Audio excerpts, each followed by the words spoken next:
Come on. You can do it. Is it actually working? My goodness. I think it's working. Oh my goodness. What a nightmare. My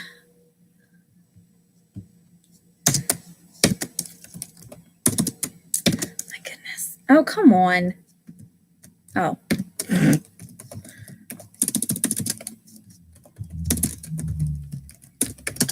I don't. I hate everything.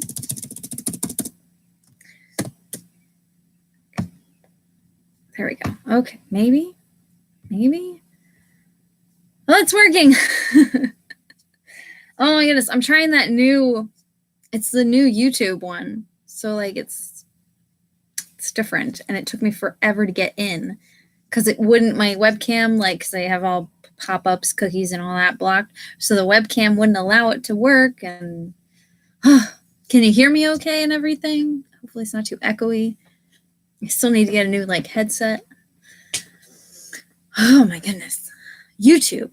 I love your new things you do, but send a user guide. Yeah, I tried the new YouTube because I couldn't find the other one. I couldn't find the one that connects you to, like, what is it? Google Plus, maybe. I don't know. But yeah, I took the plunge and tried the beta one live thing. It's actually, I like the layout. It's very nice. It's all like in one spot, which is convenient. Bane is passed out behind the computer. He's looking really cute. We had all those storms you saw on my Instagram. We had all those storms, and he hates storms. I think because he was a stray, like, outside. So I think he has like PTSD or something about storms, because he was like, yesterday he was totally freaked out when I got home from work, which I was trapped at work for longer than I would have liked, but yeah. And then it stormed again today, and I was home, thank goodness, for the storm today, because he was hiding under the couch and everything. So cute, poor baby. But I gave him catnip, and then he was just high and rolling around the floor and biting at nothing, just biting at the air. So that was eventful. Oh, here comes my other one. Hi, Hannah. You can come on the live chat. Anyway, that's what I've been dealing with. Yeah, my coworker, she refused to come in yesterday because of the storms. And when she called off, it was after the storm had passed anyway, and it was completely clear. The radar said it was completely clear, and it was clear for the rest of the night. But she refused to come in. So that was fun. I made my boss come in and cover the end of my shift, but it was already way past live streaming time. So I'm like, she messed up my whole schedule for the whole week. Yeah. And well, she was really funny because she lives like 2 blocks away from like where the store is, like 2 blocks away. 2 blocks away. And like, I'm not even kidding, literally just a few blocks. And she was calling, acting like I wasn't seeing the same storm. Like I wasn't, and she was sending like my other coworker, the one she was supposed to work with, she was sending her like videos of the storm. It's like, we're looking at the exact same thing. You think 2 blocks down is really going to make a difference? It's ridiculous. But yeah, that hail was crazy. A lot of cars got dented and stuff. I already have hail damage in my car. So I like the first storm came through. No one got hail damage because that one was actually pretty mellow compared to the second one. But so that storm came through, and I'm like, haha. I'm like, I already have hail damage. And then that really bad storm came through, and that one was way worse. Because if you saw the video, it was like the hail was like the second time it was less. It wasn't with the rain, so I think it didn't like melt as good when it was coming down. It was more just like solid, huge chunks, and they put some dents in some people's cars. Some people got like cracked windshields, so Fortunately, I didn't get a cracked windshield, but I felt like an asshole because like I was like, haha, I already have hail damage, and I felt like a jerk. But yeah. Yeah, it was crazy. I think with climate change and everything, I think unfortunately we're gonna keep seeing stuff like that, bad storms. We've had tornado warnings the past couple days, which is really unusual for Pennsylvania to have tornadoes. So we did have a tornado touchdown while I was on my last vacation, I think, in like February. I think we had a February tornado, which is weird, but yeah, it's scary. It's definitely the end of times, which is really sad, but clock's ticking. But anyway. So yeah, I'm just a little salty about having to work. Well, I go on vacation. I'm trying to block that light with my head. But I go on vacation. Yeah, I know, really weird. February, like crazy. But I go on vacation at the end of this week. Friday is when I leave. So like I'm like all over the place trying to like do all the cleaning and around the house and pack and getting ready and all this stuff. And I'm like, I have so much to do, but like yesterday, just that whole situation just made me lazy. I just came home and I watched Dirty Rotten Scoundrels, which if you haven't seen that movie, it's brilliant. And then I fell asleep. I watched it before bed and then I fell asleep. But anyway, I did read this. If I'm a little sweaty in this video, it's because it's hot in my house. And I don't want to put in the vacation. I don't want to put in the AC because I'm going on vacation. Oh my goodness. Yeah, I am unfortunately going on vacation with my boyfriend's parents. And they're huge Christians, and I am not, if you didn't notice. So it's going to be it's going to be an interesting vacation, to say the least. I'm excited about the places we're going, but I'm not so much excited who we're going with. It's gonna be something. Basically, I don't get to be myself for 2 weeks if I'm safe, if I want them to continue liking me, because I don't think they would like the real me because I curse a lot. and they pray after every meal, even when they go out to eat, which I think is really weird. Like, I think that, I mean, maybe that's because I'm not religious, but I kind of feel like it's just something that, like, I don't know. I feel like you should just give Jesus a vacation too, you know? Like, just 2 weeks. Just give him 2 weeks that you're not praying for food. I don't know. Or just do one collective one at the beginning of the trip. Thank you for the trip. Blah, blah, blah. We're going to Utah and Arizona. Arizona from just the beginning of the trip, and then Utah. I'm really excited about Utah because I've been wanting to go to Utah for years. And I've been begging, like Josh, to go to Utah for years. And finally he gave in because his uncle said says it's a great place to visit. And I'm like, it's about time. I'm just happy I'm going. So whatever. Anyway. Hi, Matt.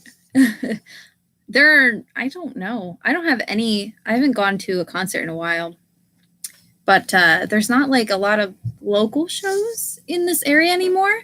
At least if there is a scene that's very underground, and I don't know. I don't know. I don't like going outside anymore and I don't like human interaction anymore. So it's kind of, I think Social Distortion came to one of the venues that I saw them the last time I saw them, and I missed them coming around. I think I was on vacation. It happens a lot.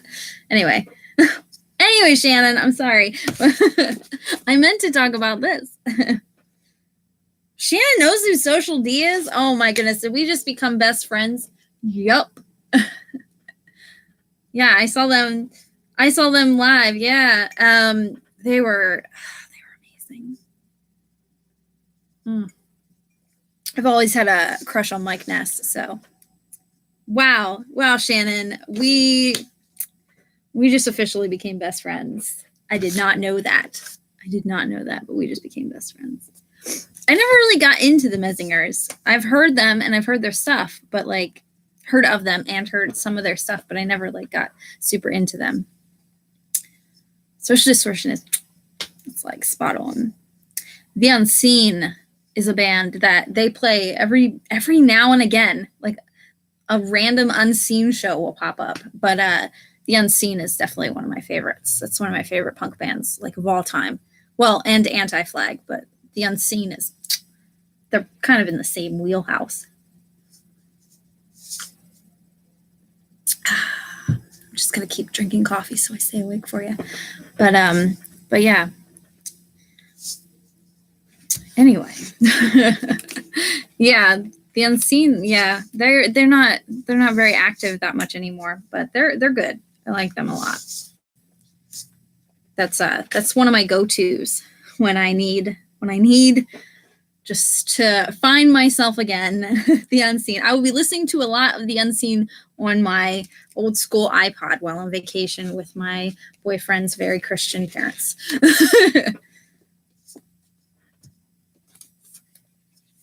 Oh yeah, Strike Anywhere. Yeah. Yep. My first show was probably my dad's band. but I was like 10. I begged to go to shows when I was a kid. I begged and begged, and then finally I got to go when I was 10. That was like when I could. Like my dad kept telling me, "You can go when you're 10. You can go when you're 10." But anyway, yeah. Finally, let me go. So anyway, Shannon, I read this book. Oh my goodness.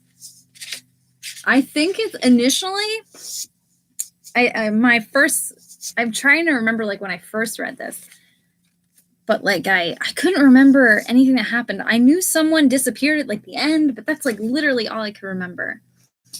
But yeah, I really enjoyed this one. I hope you did too, because this is the first time reading this. I hope you really enjoyed this. But it's a lot of, it's very much like Lemony Snicket, but also very different.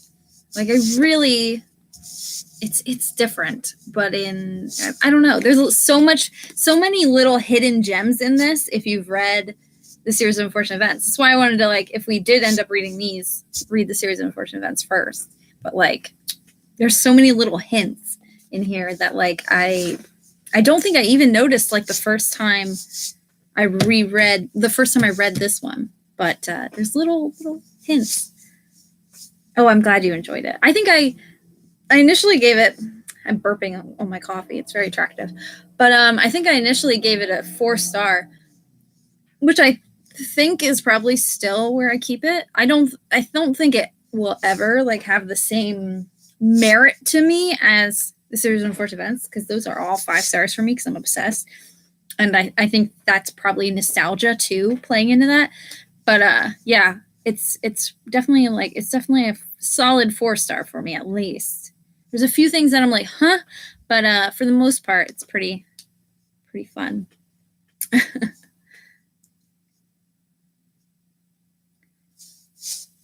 Yeah. It's more mystery based. But there's so many like little tidbits that like I did not notice when I first read it, and now I'm like, oh, like there's so many little things. It's really cool. Like I'm trying to think. I marked some of them, but I didn't have my tabs with me at all times. So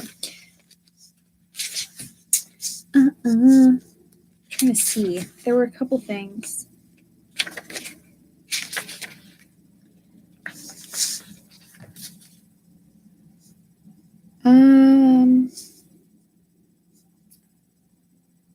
Oh, there was one thing where he when he saved that the actress that was playing Mrs. Silas in the basement, when he saved her, he was about ready to, I believe that was the point where he was about ready to, yeah, he said, I was tempted to take off my wet socks, and not only because they were uncomfortable, And like that just like gave a hint away from me, because I'm part of an organization that I'm sure can be of service. So like I think he has the tattoo on his ankle, because he's part of, volunteer VFD. He's part of VFD. So like I think he has a tattoo on his ankle, and that's why he was gonna like show it. Yeah, I think he is. I think he's VFD. I think he's like beginning VFD. And I think that's why he like took this position under that person, because he doesn't really care about this thing that he's training for. Like this whole, I think he's just under her to maybe to do something else. Like I think it's a ploy to say the least.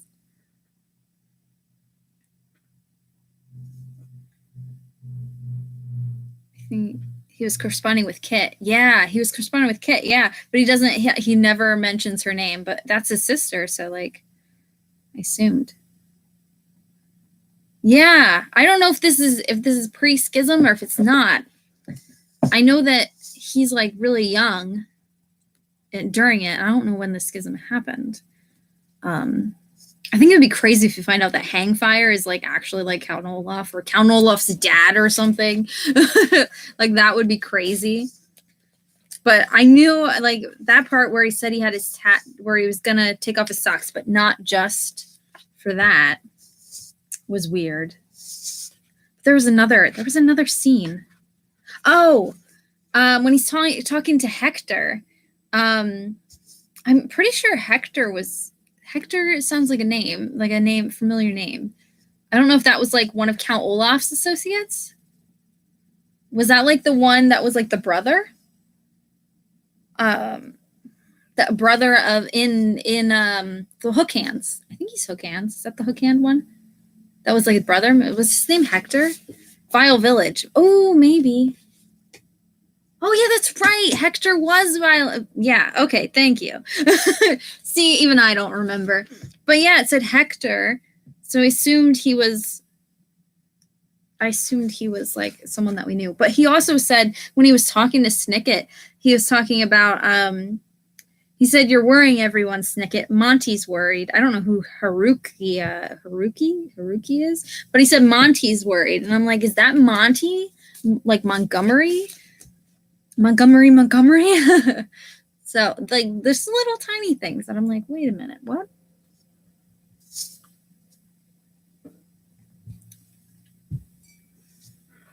Yeah, maybe Hector's like a correspondent or something. I don't know. Or maybe it's not even the same Hector. But yeah, Monty, like that one I thought was Montgomery. I don't know. There's so many questions, which I think is why it's called All the Wrong Questions, because I have so many questions. Oh my goodness.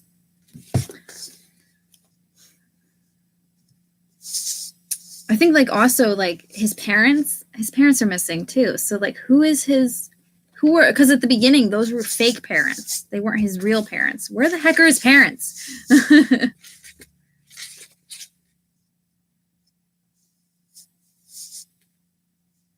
And I'm assuming that at the beginning here, I'm assuming that's Kit right there waiting for him. And then I'm assuming if it is Kit, or unless he has another sister, but I don't think he does. I think he has Kit. Shh, my phone's going off. No, I don't want to talk to whoever you are. I'm busy. And I think that's Kit too. I think she's mad because he never showed up to help her. I'm going to silence my phone. Shh. Keep it down. Oh, I told my coworker I gave Bane catnip to calm him down, and she goes, I want some. Yeah, he was crazy. A crazy boy. It really calmed him down though, like mellowed him out stress-wise. So maybe that's the key with storms. Give Bane some catnip. Just get him high and he'll forget all about the storm. I missed the Monty reference the first time I read it. Like I didn't even notice it the first time I read it. But yeah, I noticed it this time, which is really cool.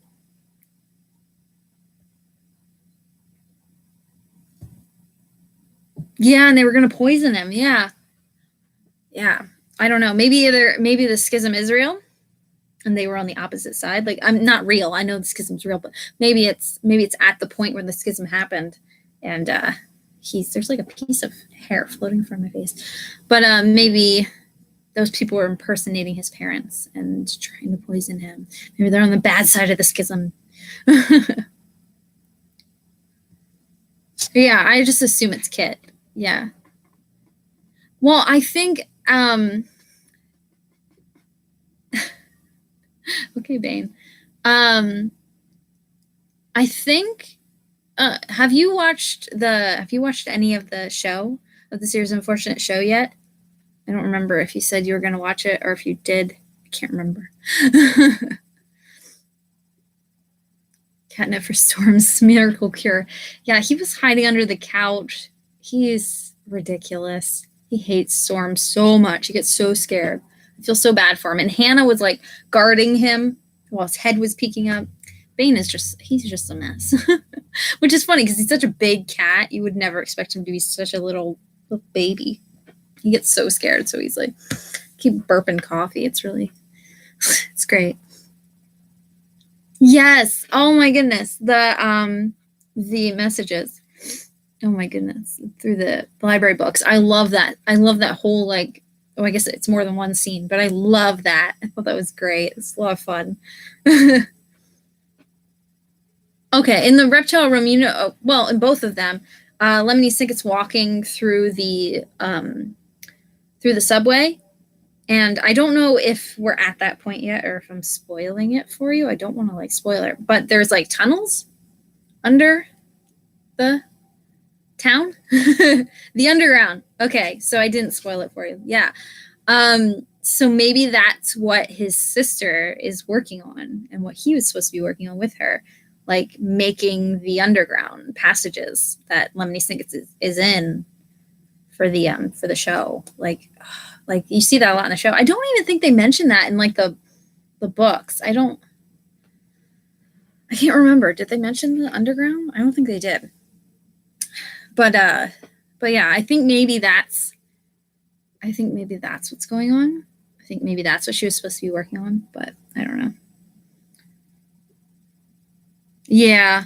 He was a stray and he was outside. So he's probably exposed to the elements. So every time it storms, he hates it. When we first got him, we kept him in the one side room downstairs because we were trying to find a home for him because he followed me home one day. And I just had this cat and I was trying to find if he had a home or if anyone wanted him. And no one wanted him and no one claimed him. So we ended up keeping him, unfortunately. We didn't want to, but now we're stuck with him. We love him. But and Josh fell in love. So they're really buddies. But I remember there was one night when it stormed in that side room area. And it's kind of like an enclosed porch kind of area. So it is kind of loud when it storms. So I think he didn't like the noise. And also he spent the entire time screaming his head off, like just crying and crying. So I had to go in there and he crawls up and falls asleep in my lap. Like I had to go in there and like hold him like a baby. Ridiculous. He's absolutely obnoxious when it comes to storms. He still does that. Cries, come running downstairs, has to hide under the couch. You have to pet him to like get him to come out. Like you have to reach under the couch and pet him. It's ridiculous. He's such a big baby. Emphasis on the big, but yeah. Yeah, they use the underground and in their airsats. I can't even remember. Elevator, yeah. Yeah, that's right. I thought it was in the books, but I couldn't remember. See, I forget things so easily. But yeah, I think that's what they're working on. Yeah, he followed me home. Yeah, he did. I was on my way to I don't do it anymore, but I used to volunteer at a radio station in town. The college station when the college kids are on break. I would like go there and play a whole bunch of punk music while for a few hours. And one time I was walking there. I was actually late because of him. And he started following me. I thought it was a skunk coming at me because he's black and white. I was like a baby skunk. And so I just kind of stopped. And then I realized it was a cat. And so it was a stray, and I didn't want to spook him, like, because he was running across the road. So I didn't want to spook him and make him, stop in the middle of the road or something and get hit. So I just kind of stopped and let him do his thing. And he came running straight to me, crying, like just crying. And so like I pet him, and then I'm like, oh, you're cute. Okay. And then he started following me. And he would not stop following me. So I turned around, went home, and basically kidnapped him and brought him into the side room there and kept him until I was done at the radio station for the night, and then came back. Well, I gave him food before I left, and then came back and tried to find him a home, was posting all about him, and asked the local vets if, we could post thingies for him, and no one claimed him. So then we got him fixed. He was covered in ear mites and fleas. And so if anyone did have him, they weren't exactly taking care of him. It's an outdoor cat. It's hard to take care of him, I guess. But he had fleas. He was malnourished. He was skinny as all hell. But now he's a big fatty McFat. And he's part of the Ballless and Flawless Club because I got him fixed.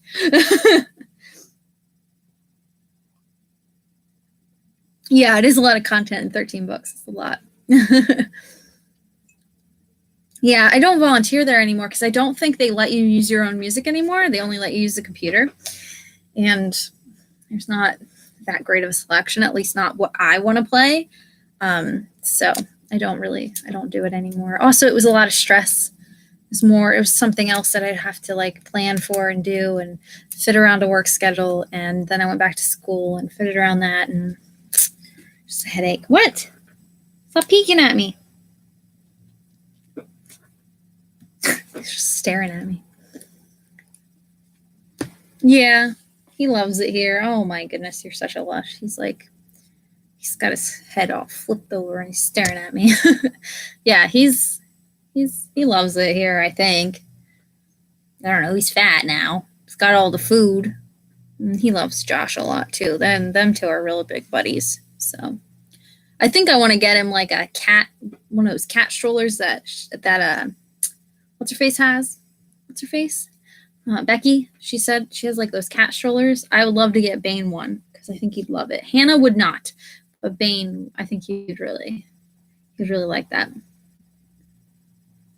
I don't want to like take him outside and let him walk on a leash because I don't want him to get ear mites and fleas and ticks and just all the junk that's outside. And Pennsylvania has like a high tick population the past couple of years. Like, so it's been really, you got to be careful when you're out there. So like, I just don't want my baby getting that stuff. We brought you inside for a good reason. But anyway, yeah. Anyway. Yeah. Becky got that stroller for her cats. It's crazy. They make cat backpacks too, but I think he'd like a stroller more. Also, I don't know if I want to carry him around. He's heavy. I feel like with the photos in this book, I don't notice as much. I don't think they're like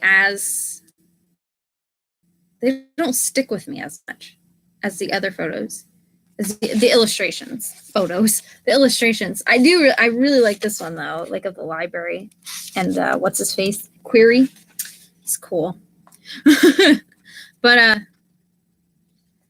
I noticed the drawings that are more in the middle than the ones that are the headers.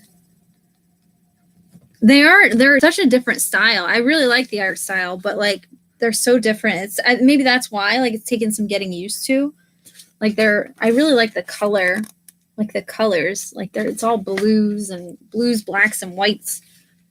It's just really pretty. But like the headers, like I always forget what they are. Like what is going on in this one? Do you think this is like the hot air balloon or something? Because this is where he talks to Hector. Like, what is that a hot air balloon or something? I don't know what's going on here. I'm really confused. Because that would make sense that would be Hector then. But, I don't know. Right? It does look like a hot air balloon. The chapter 6 one is creepy. Which one is... hello, where are you?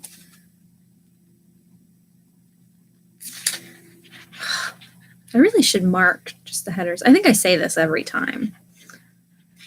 Oh, yeah, that one creeped me out, too, with the masks. Yeah, that one's just a little creepy.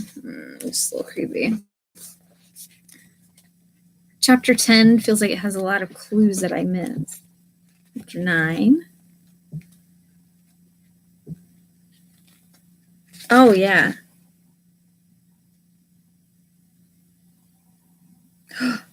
Yeah, there's like someone running out of the building on the other side.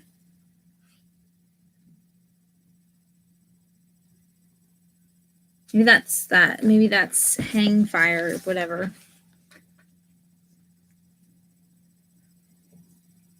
don't know. It's so creepy. I love this. I love this cat coffee place though.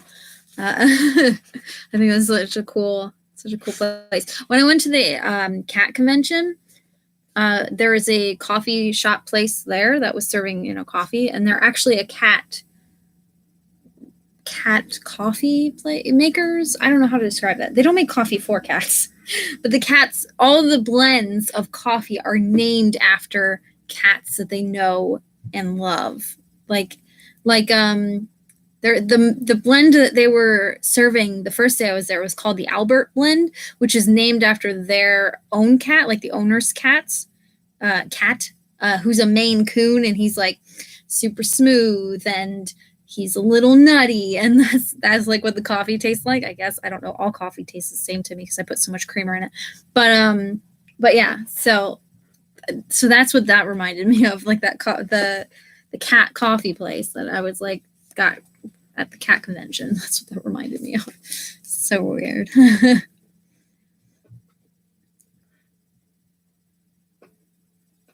Yeah, maybe it's like, I don't know. Maybe the VFD gave him one. I don't know.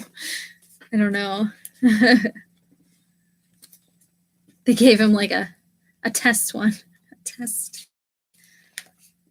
test helicopter. I mean, hey, Bane. Way to knock this. A test hot air balloon. God, I can't even talk.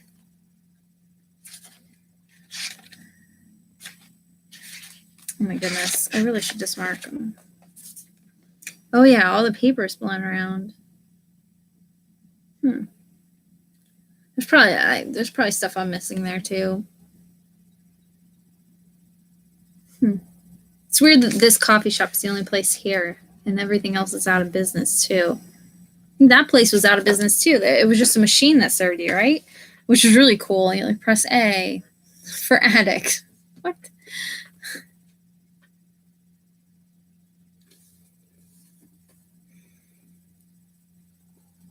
Yeah, tricked him a few times with coffee bags. Yeah. Yeah, cat named Coffees. It was really cool. Really, really cute. Maine Coons are beautiful cats. Beautiful, beautiful cats. My friend, she took in a stray kitten. We found in town here. She now lives in Connecticut. I don't know where she lives now. I think it's Connecticut. But she, I gave her the kitten. My stepmom found it. He was on the tennis courts. This tiny kitten. I mean, tiny, like fit in your hands. And he was just all alone. And he was on the tennis courts up at the college. And my stepmom worked at the college at the time, and she was walking to work. And these two like prissy ladies were using the tennis courts and were swatting at the cat.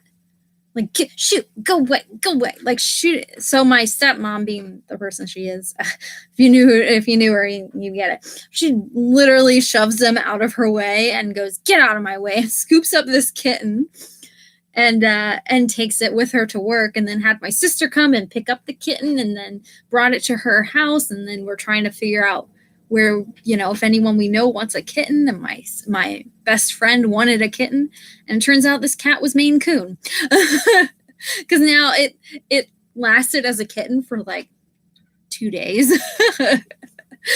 Like after she started feeding it, the thing just exploded.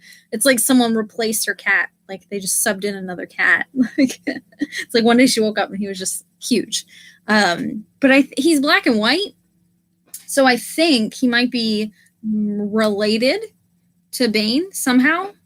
I don't think Bane's not Maine Coon. I don't think. Maybe he has like a very distant Maine Coon ancestor because, you know, with stray cats, you don't know who they're breeding with and whatnot. Or maybe they have the same mom.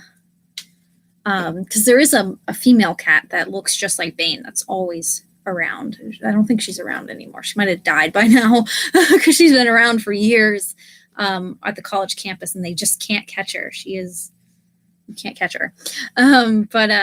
But yeah, the kitten, my friend's kitten, that's what she calls him, kitten, but he's not a kitten anymore. Now he's like a full grown cat, but she's had him for years now. But he's black and white and he looks a lot like Bane, but except for he's like Maine Coon. So I'm kind of glad that Bane's not Maine Coon because Bane sheds enough as it is. Maine Coons are such big fluff balls, and shedding season is like so annoying. Bane is done. He's shed his winter coat, but Hannah is still shedding. And I have to, before I leave for vacation, I have to brush her like crazy because otherwise I'm going to come back and my whole house is just going to be one giant fur ball. And lots of fur balls coughed up all over the place from her trying to clean herself. Oh my goodness. Anyway, back to the characters. Yeah, we do find a lot of cats. Shedding season and kitten season fall together every year because it's like spring. So like all your cats are shedding, all your adult cats are shedding, and they're popping out kittens while they're at it. It's kitten season and shedding season. I thought about it. If we ever get a bigger house, Josh and I would love to foster kittens because they're so damn adorable. But you foster them and then they go to somewhere to be adopted out. But I love kittens. They're so cute. But anyway, yeah. Yes, very active cat maintenance season. Anyway. Oh, you're back. Are you? Hi, handsome. He wasn't gone for very long. Anyway, lots of interesting characters in this one, too. The cops' partners and their meanie son. Yeah. There's that one scene in here where he's like, I normally shoot rocks at birds, but there's none around. I'm like, psychopath. Like, their son is a psychopath. He reminds me of, there's a lot of birds in the yard. He reminds me of, you probably never read them. They're a weird series. Where are they? I think I have one here. This series, Zombie, there's this really weird character in one of the books. There's this really weird character who's like a grown adult, but he dresses like a child and acts like a child to like lure children. He's basically like a pedophile. Like in my mind, that's all I see, and he scares the hell out of me. But that's what I think Stu is going to grow up into. Like that's all I picture when I think of like Stewie or Stu, whatever his name was. I just picture that other character. Like I picture a pedophile. In the book, he's dressed up in Zombie. That guy that I associate him with is dressed as like he's dressed like in a too small for him like sailor suit. And he's a psychopath. And I feel like him and Stu are the same person. He's a psychopath. Do not like him. Yeah, that his parents think he's like an angel. Yeah, no, he's no angel. Oh my goodness. Yeah, I can't remember which one it is. Oh my goodness. I have like what's it that when you have it's not I'm getting distracted by birds. I have like a sore in like the back of my neck. I can't leave it alone. That's what I'm trying to say. It's from putting my hair up. pulling on it. I hate it. I wanted to get a haircut before vacation, but it didn't happen. Did not happen. Not allowed to have a haircut. I see Stu being like Sailor Stu. I wish I could remember which one he's in out of that series. It's not that. I'm trying to think. If I like see the cover, maybe I'll remember. I think it was blue. Is there any blue ones? I think it was blue. Hold on. Because there's a photo of him.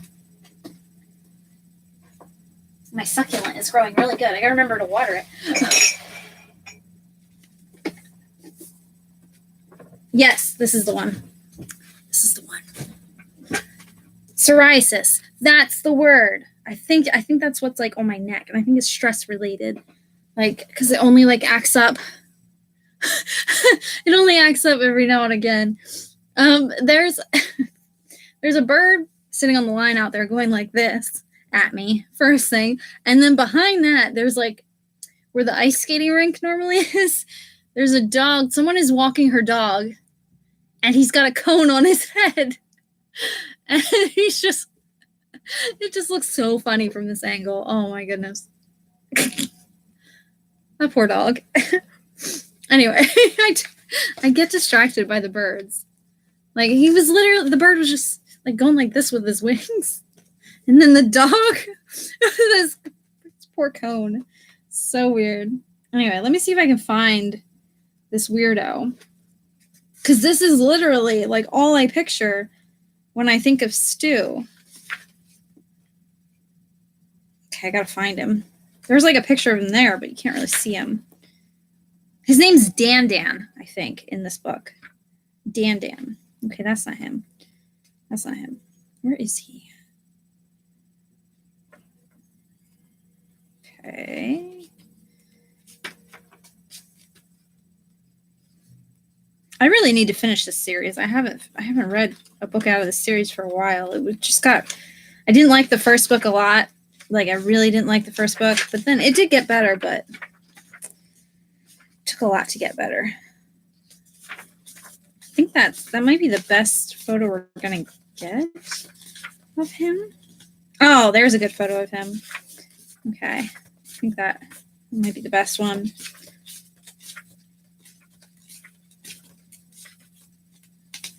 Yeah. Okay, so there he is. And notice how the suit is too small for him. It's like a child size. This grown man is wearing it. But here's like a really creepy, like this is what I picture when I see Stu. Like, that is what he's going to grow up into. Oh, it's so scary. That's exactly who I picture so much. Like, oh, I picture him so much. There's so many animals. It's a really bad idea to do my live stream in front of a window because I just like get so distracted. But anyway, yeah. Yeah, the zombie series, yeah. They have little like pictures all throughout. Yeah. I really like the chapter headings too, because the chapter headings are all black. They're like this, and they have like blood. I'm assuming that's like blood. Yeah. They're really cool. Oh, and I like that. That's pretty too. But yeah, they're like illustrated. The illustrations are really cool, but creepy. Creepy, but they're nice. They're really nice drawings. I don't know if there's no like illustrator listed. I don't think so. I wonder if Darren Shan is the one that illustrates it too. I don't know, because there's no illustrator listed, so I wonder if he illustrates them too. I don't know. I don't know if he draws. I don't know. But anyway, yeah. Yeah, that scene where you see him standing, it's one of the headers, I think. When you first meet him.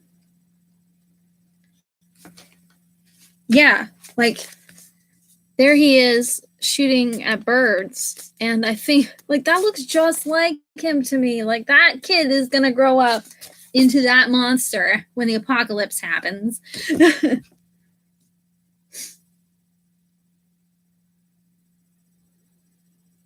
Yeah, nice chapter. Oh, Seth. No. No, I meant these ones. But yeah, these ones are illustrated by a different person than the cartoonist that did the It's Brett Hillquist, or something that does those illustrations up there. But no. And I think the children's book that I showed you a while ago, that's really cute. Oh, I love this book so much. So cute. I never want children, but if I ever do have children, they can have this book. This is illustrated by Lisa Brown, which she did a bunch of books when we were, from like when you and I, because we're like the same age. We're in the same age range, I'm pretty sure. But she did a lot of illustrations in kids' books. She's like really famous, so that was kind of cool. But yeah, Stu's a monster in training. He really is. He really looks like that creepy guy. I think he's a psychopath. Think he's a psychopath. Yeah, the Goldfish Ghost book. There's another book that Lemony Snicket recently came out with. Oh, I don't know what it is. It's another kid's book, I think. I forgot.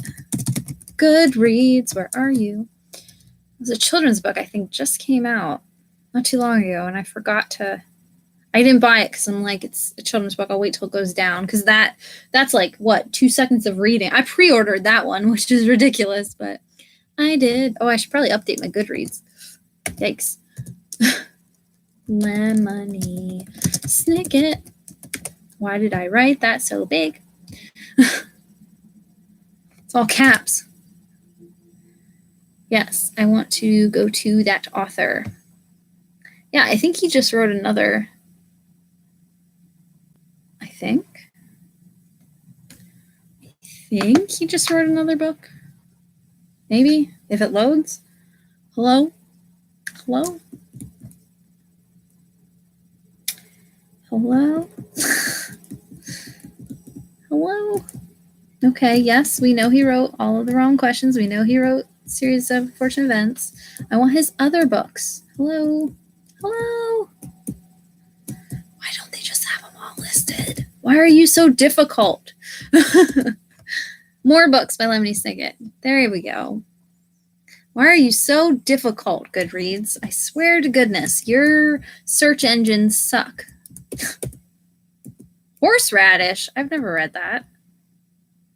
I've never read that. Oh, there's a kid's book called. There's a lot of them that I haven't read of his kids like small books. But I thought he just came out with one. Can you search by can you search by release? Publication year. That's what I want. There we go. No, he didn't make one recently. I am completely lying. He has a book coming out this year called, supposedly, expected publication 2019, called Poison for Breakfast. I don't know what that means. But anyway, there you go. Poison for Breakfast. I thought he had could have swore I saw another book. I think maybe it was a dream. It was a dream. Yeah, they're such fast reads. So that book I read in 2 seconds, and it was great, but it also I read it in 2 seconds. So that's crazy. I didn't think of that. It could be. Oh, I didn't think that it could be from the fake parents. I didn't even think of it. You're a genius. This is why we read these books together. That's crazy. Didn't even put 2 and 2 together. I'm like, Poison for Breakfast, whatever.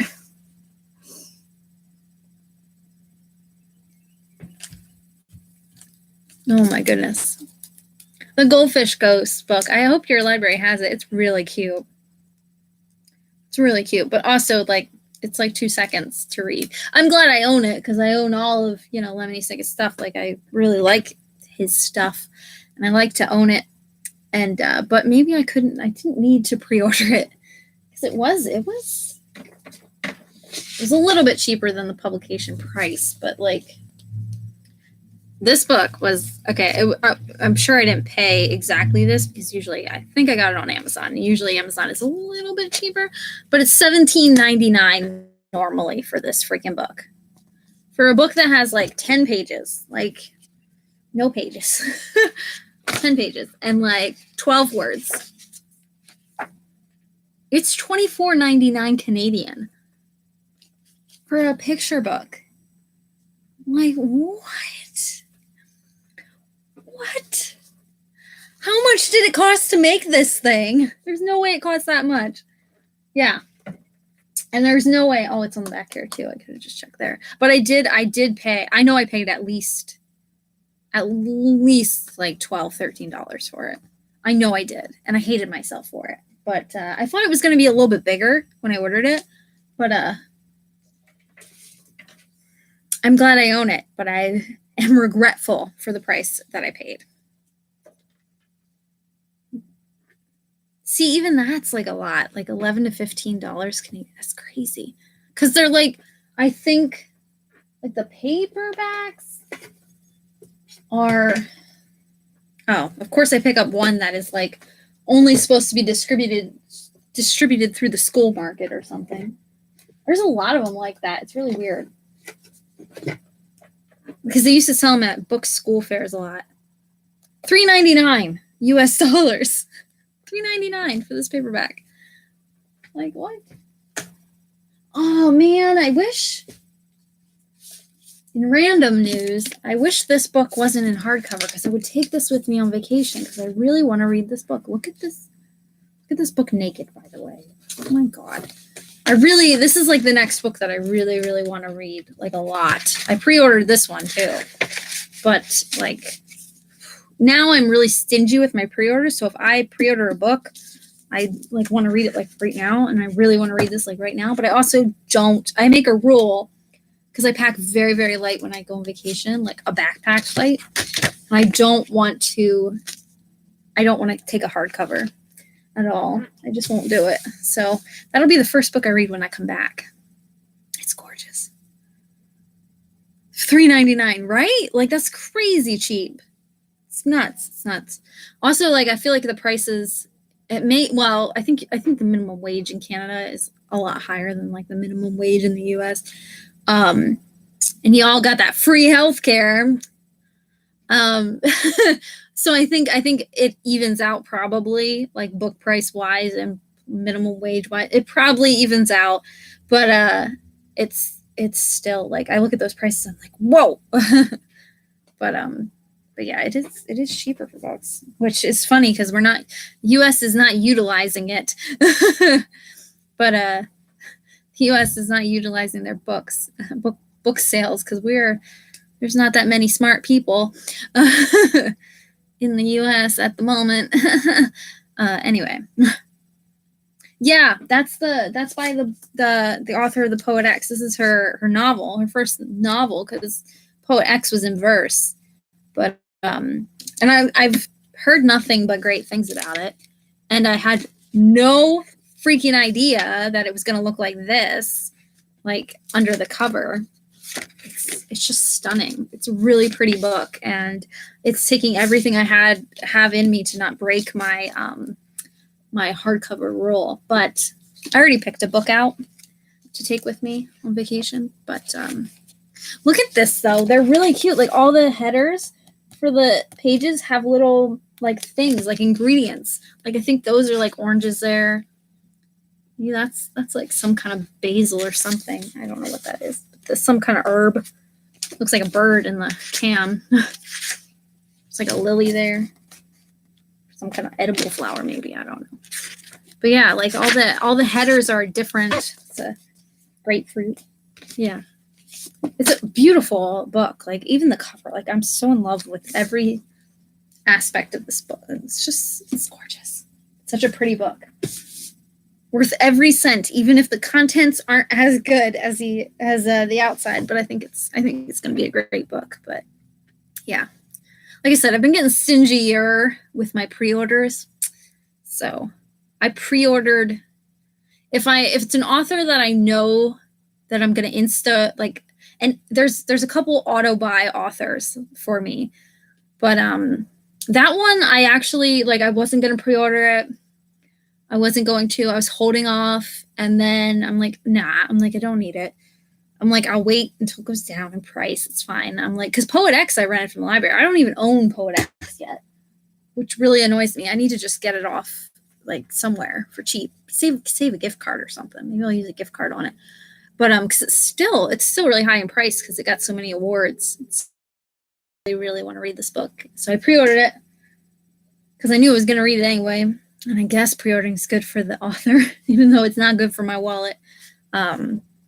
With the intention of reading it like right away, but then other things piled up. And I didn't get to read it right away, which is usually how it goes with pre-orders, which is why I'm stingier with my pre-orders. But whatever. Anyway, whole rant about pre-orders. Yeah, the dollar's different where you're at. Yeah.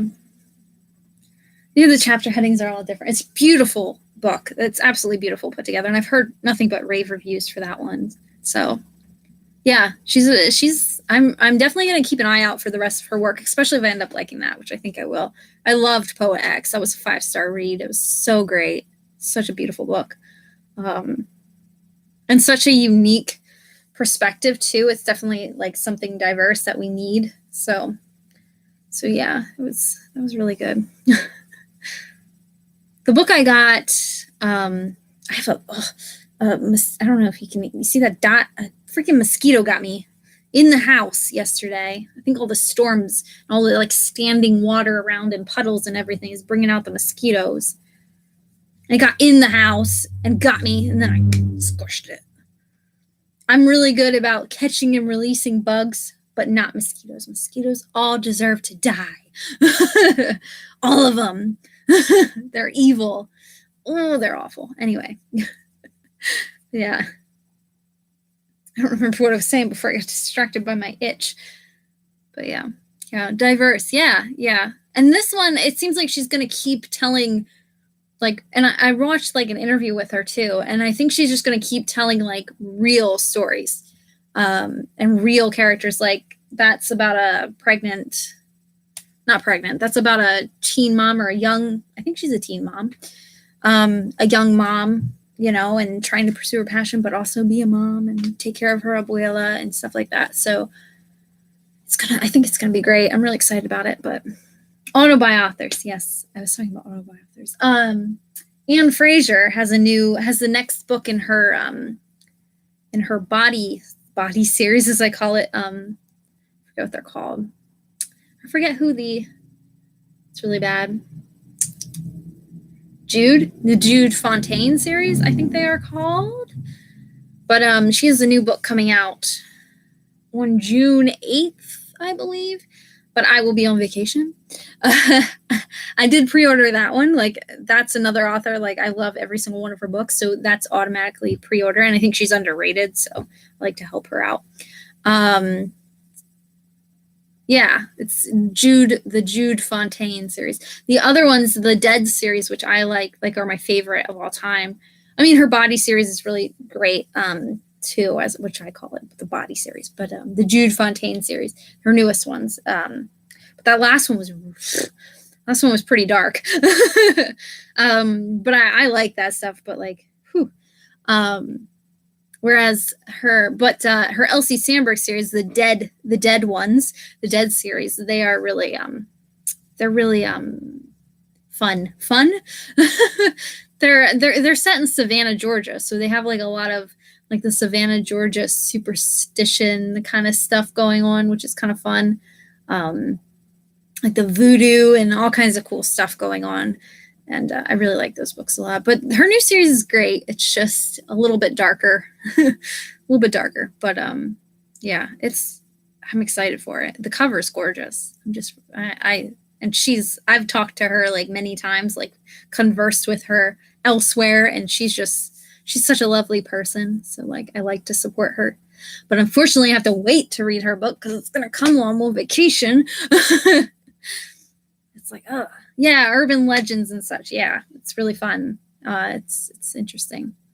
But yeah, she's an autobi author, and I just pre-ordered Supernova as well, which is the next book in the Renegades series by Marissa Meyer, because I finished Arch Enemies, and like right after I finished Arch Enemies, I'm like, yep, pre-order. I'm like, I need the next book now. Gimme.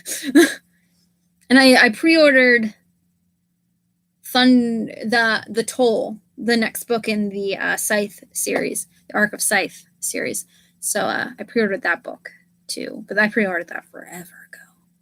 Like the cover wasn't even released yet. I pre-ordered that because I was like so excited for it. Yeah, Renegades has a second book. Where is it? Renegades, and then Arch Enemies, and then let's see if I can get it. Yeah. Ugh. This Arch Enemies, Renegades. Arch Enemies is really pretty, but this was just as good as Renegades. I loved. Oh, this is the Target exclusive edition, by the way. I don't know if I ever showed you this. When we're talking about books, look at that cover. I was hoping they would come out with like a special one for Arch Enemies, but they didn't, and I was pissed. But like that was the Target exclusive.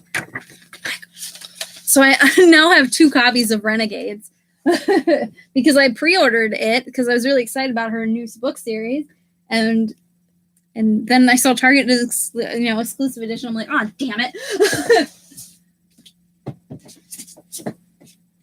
I can't even get it back. I can't get it back on the shelf. There we go.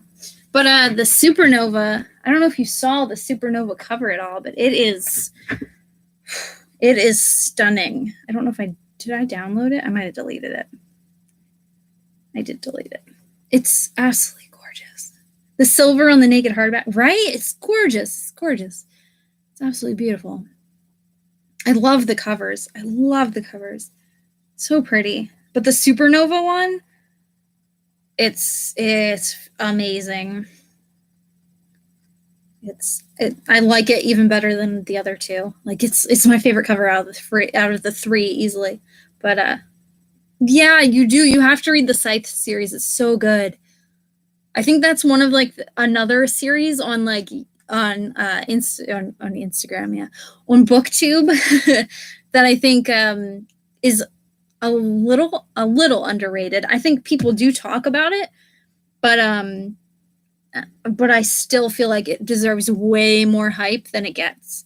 And I think because when Thunderhead came out, they did that whole promotion where they were sending that book to like a whole bunch of famous booktubers, and then the booktubers were like trying to promote this book, but they never even read the first one, and it was really frustrating to me, and it was like nails on a chalkboard, like cringy to watch. I'm not salty about it at all. But they would like talk about the book, but they didn't even read it yet. Oh, it's like a huge pet peeve of mine. Just take a few hours, take a day, read the book, then come back. But yeah, I was the perfect time to drink some coffee, right? But yeah, but I think everyone who has read Scythe, who has actually read Scythe, I haven't heard bad things about Scythe from anyone. I mean, I'm sure it's out there. I'm sure it's on Goodreads and that, but everyone that I've personally seen read it, like on Instagram and stuff, has loved it. I think it's underrated. I think everyone who has read it has loved it. Yeah, see, exactly what you said. Everyone who has read it loved it. Exactly. I think everyone, like I said, I think everyone loves it. But it's a really great series. I love it so much. I loved the second book. I think I might love more than the first book. I don't know. I kind of want to read both again before the Toll comes out. But this is kind of blurry.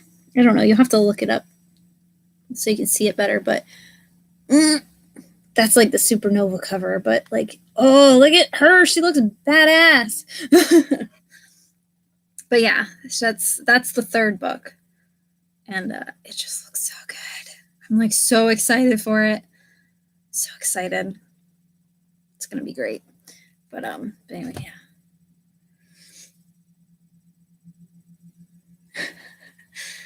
Now I feel like I'm just typing what you're saying.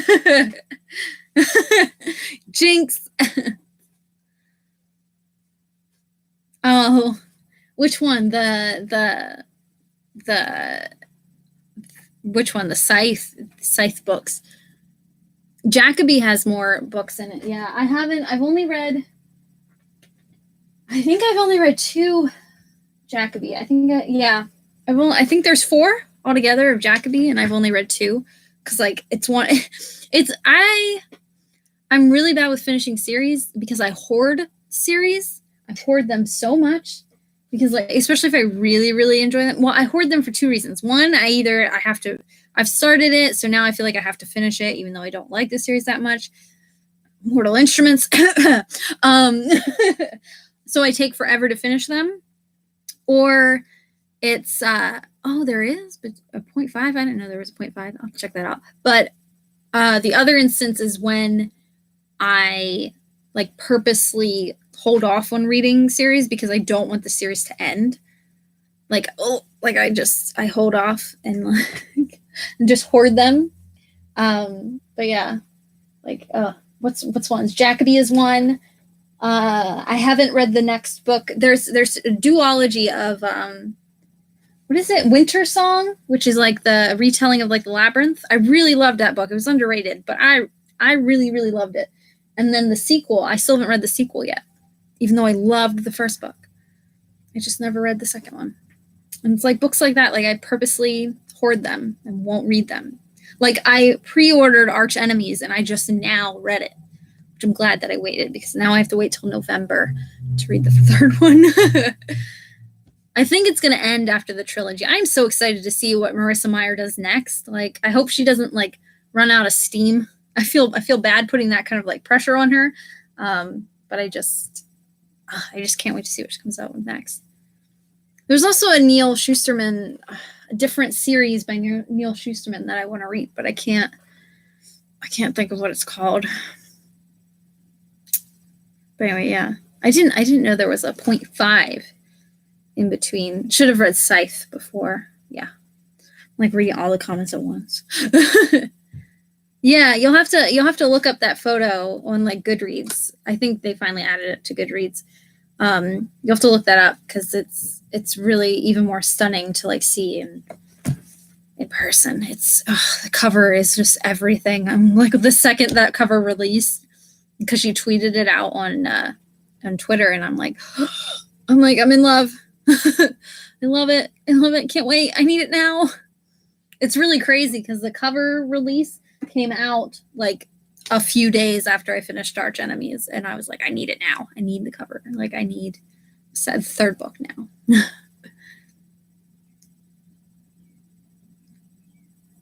Yeah, where I've not read the final book or so. Yeah, it's hard. It's so hard. That's what she said. Haha. No, there's like a couple books like that I've absolutely loved the first book, and like or the second book or the 3rd, and I just can't push myself to do it. What's one that I'm like I just want to get over with, which I really should because it'll take me one night to read, is the last book in the Laura Jean P.S. I love you, or I still love you, or whatever the heck. Always and Forever, Laura Jean. I have the last book to read, whatever it's called, but but yeah. You haven't read anything by Marissa Meyer? I feel like every single person on BookTube has read all of Marissa Meyer.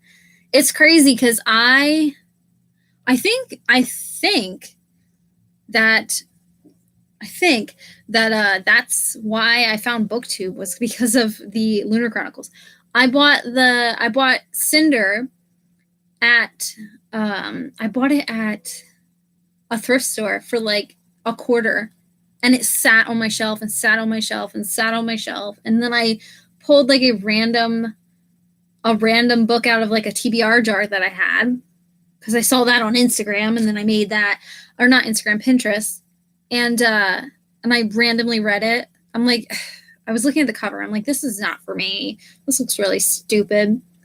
And, which is hilarious. And then I pushed myself. I'm like, just read it. If you just start it. If you don't like it, you can get rid of it. Did not know that it was a series. Did not know that it was a popular series. Didn't know anything about it. I just thought it was just a random book. And boy, was I wrong. I ended up, the book drug at the beginning. I wasn't a huge fan at the beginning. And then, by the ending, I'm just straight up fangirl for Marissa Meyer. And then I found out there was a second book and a third book and a fourth book and then novellas. And I realized, and then I found BookTube because I wanted to know if other people had read this book, and here every single person has read that book. But yeah, it exploded and I didn't realize. And now she's like an autobi author. I love her so much. She's so fun. She's really easy to read. It's really her writing style is super easy to read. It's one of those. Okay, so I think there's two types of YA. I think sometimes there's easy to read YA, two types of easy to read YA, I should say, because not all YA is easy breezy. But there's the YA that's really easy to read. That's just no effort is put in to the world or the characters or anything. So it's really easy to get through, but you feel like an airhead getting through it. And then there's easy to read Marissa Meyer, but she actually does take the character, the time with her characters, but it's just, I don't know, you just enjoy it so much and it's so easy to get through. It's easy to understand everything and what's going on and to see this world. And I don't know, she's just amazing. She's just amazing. I love everything she's touched so far. I really can't complain. I even have her the Heartless book. Oh, I can't even look at that book. It broke my damn heart. No pun intended. But I have 2 copies of that, too, because I have the Owlcrate exclusive cover. Because I went out and bought that from Owlcrate. Because they had a sale. Anyway, yeah. Anyway. Yeah, it's nice to have a lot of series to choose from. Yeah. That's what I feel, too. I really like that. No Marissa Meyer yet. I don't know. I feel like the Lunar Chronicles feels like a bigger commitment to a lot of people, a bigger commitment than it is, because their books are big. But I feel like you fly through them. Cinder took a little bit, but I think it was because they were really building the world so that we could see it. But no, I especially after that, I'm underrated. My opinion is very underrated, but Scarlet is one of my favorites of all the series. I loved Scarlet. A lot of people really, really, really like Cress is their favorite book out of the whole series. I've heard Cress and I've heard Winter a lot, but Scarlet not so much. A lot of people don't like Scarlet. That's the second book. And it's kind of like a Beauty and the Beast, Little Red Riding Hood-ish kind of retelling characters is kind of what she's loosely based on. But yeah, I think it's a lot less of a commitment than people think. I think you fly through the book so fast you don't even realize it. They're just, I've read Winter is the biggest one, I think. I have it in hardcover. I don't have it in paperback. The paperback's bigger, but I think the sizes aren't going to be equal, but yeah, see, no one talks about Scarlet because everyone hates Scarlet, except for me. I'm the only one. Yeah, Cress is 552 pages. At least that's the paperback, too. So Winter is, I think, bigger in paperback. But this is 700, 800. This is 800 pages. 820, that's including the acknowledgments. 823 pages. But I think I read it in 2 days. And I'm not the slowest reader, but I'm also not the fastest reader. And the font is a lot. It's a lot big. It's a lot bigger than it's pretty decent size font. It's pretty big. That's what she said. My jokes are terrible. But No, like I think that's why people get so intimidated by them, because it seems like a bigger commitment than it is.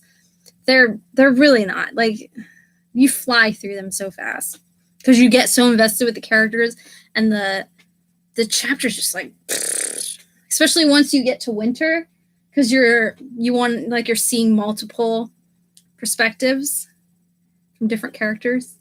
Because like Cress, like Cinder is just Cinder, and then Scarlet has Cinder in it and Scarlet, and then Cress has Cress and Scarlet and Cinder all in it, and then Winter has Winter and Cress and Scarlet and Cinder all in it. So it has like all the characters. So you like snowball, and then you fly through it because it's a bigger commitment than people think. I mean, less big of a commitment than people think. Is that what I'm trying to say? But anyway, yeah.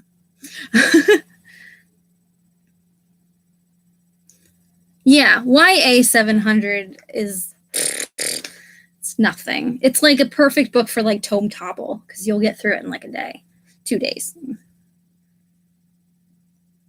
Yeah, exactly. You can read it so much quicker. Yeah, I think the first Cinder is... Oh, you want to see something really cool, actually? I forgot. Oh, yes, I have 3 copies of this book. Don't judge me. This is the original one. Like, this is like, I think this is one of the first like pressings, like the first pressings of it. But in hardcover, it's only 300, 380 something, which is like nothing.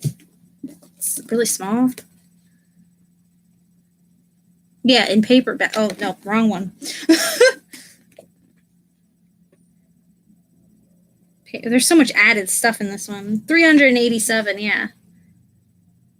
So it's like it's really not that. It's really not that big. I have it in Turkish is what I was. That's the other one. I have it in Turkish because I got it at in Turkey. This was like, because like when I like travel, I always try to find a book. I got this one in Turkish. They also have Scarlet in Turkish. I don't know if they have the rest of the series in Turkish, but it's a prized possession right there. And the cover is like different. It looks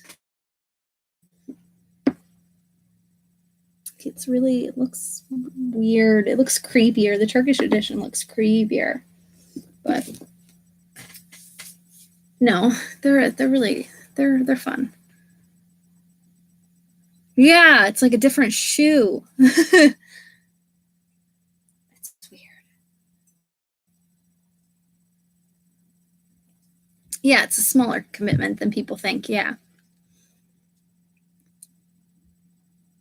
With both books. Yeah, the other shoe. Yeah. Yeah, it's like two different shoes. It's pretty cool because I remember it was described like on the back. I think like when eventually, because I think eventually you'll end up reading the series. I'm sure you will, because eventually you'll run out of books, Shannon. You read so much. I can't remember if it's described on this one. It's not. It's a blurb somewhere. I saw a blurb somewhere. Is it on the back of this?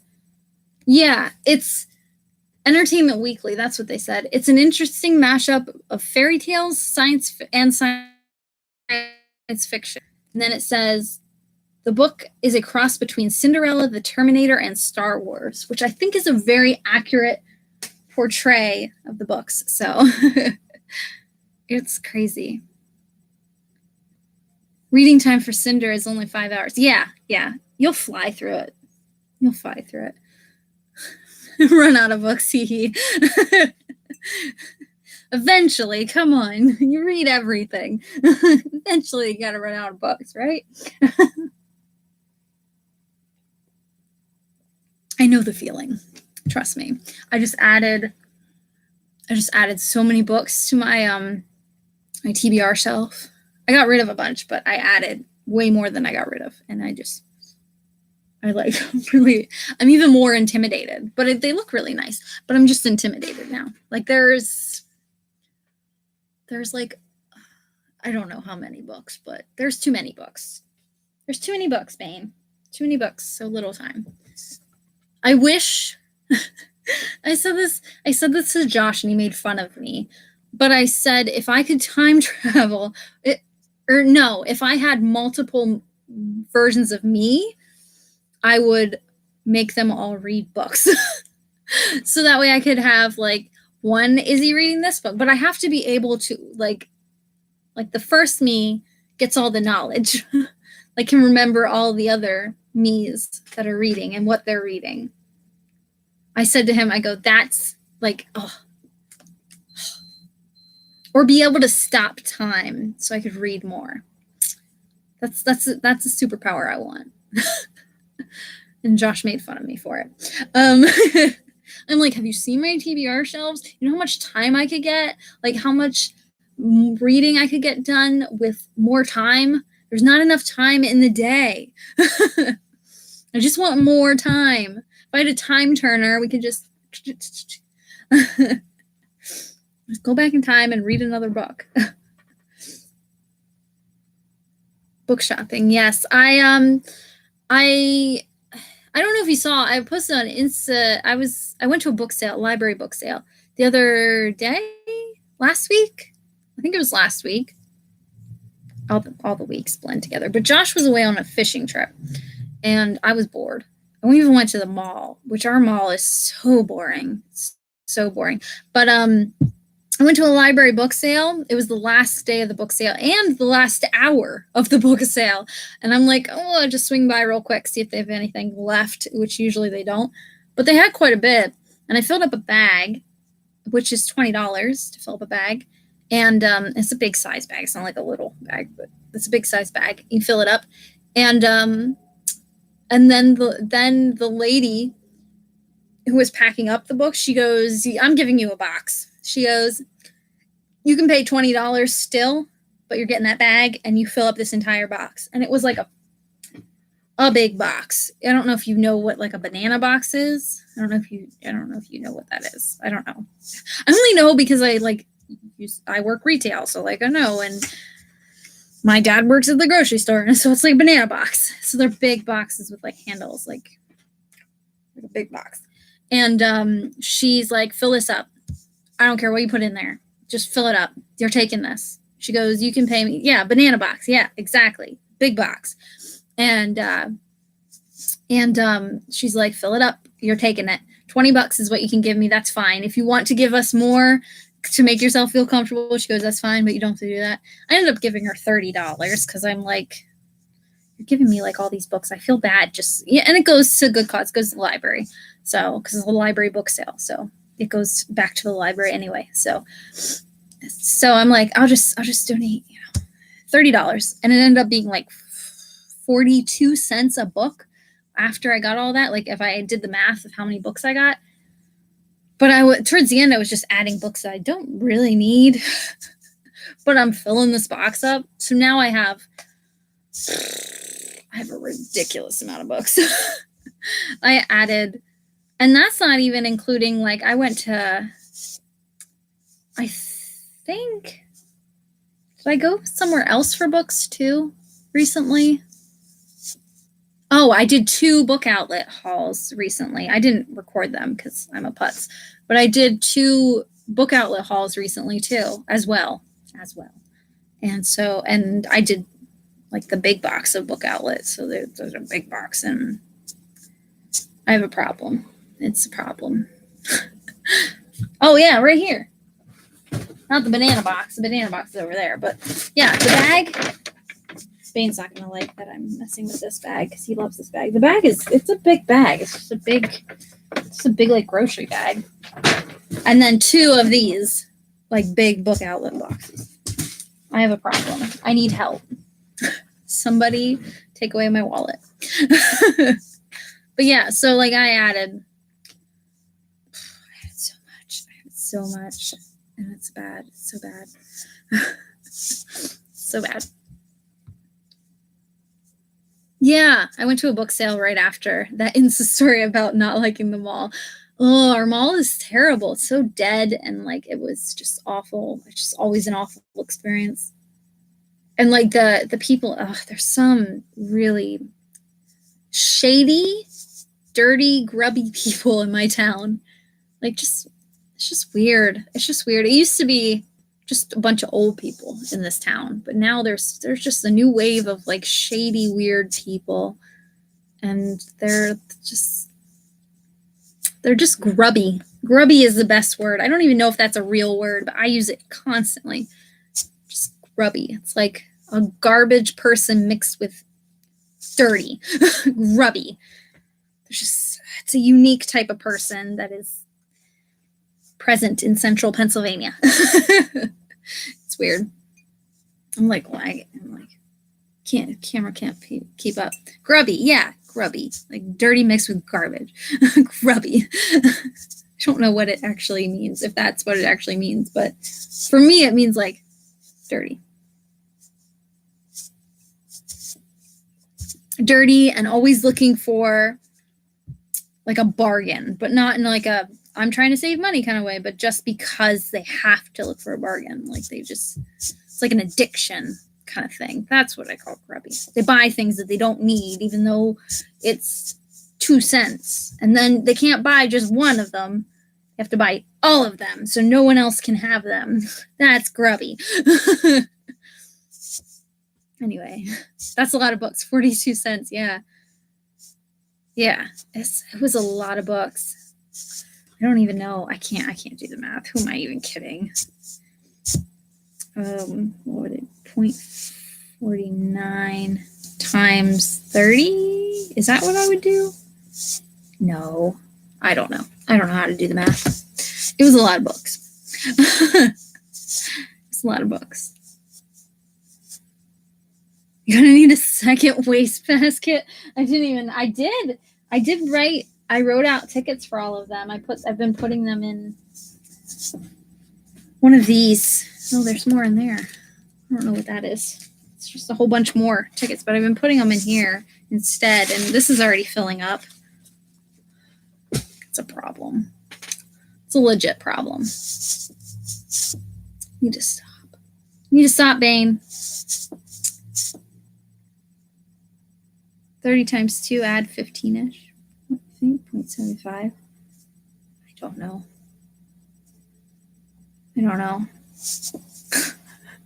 It's so confusing. Math is hard, guys. Math is hard. I do have book problems. It's just and I have right here next to me is just a stack of books to mail out through paperback swap. I don't know if paperback swap is a thing in Canada. I don't know if it happens in Canada. Probably not, because your guys' postal service is nuts all the time. But paperback swap's really cool. But I have like so many books to mail out for that before I go on vacation too. Like 3 stacks of books to mail out. But I have like 300 some credits on that site too, which that's 300 some more books that I can buy that I can get for free because I traded them for these books that I mail out. All I pay is shipping. It's a headache. I'm an addict. I need an intervention. Oh, I did do the math, yeah.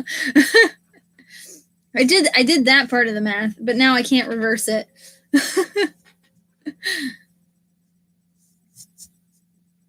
That's crazy. It's crazy. I feel like I do hear that like a lot. I feel like Canada, like you think that Canada, because Canadians are genuinely nicer people. No offense to Americans, but Canadians are generally nicer. That's the stereotype around Canadians. Generally nicer people. So you think they would have, because I feel like they're smarter. You're smarter. I feel like the most Americans. So like I feel like you guys should have access to more books. Or maybe that's why we have access to so many books, because we need them, because we're not that smart down here. I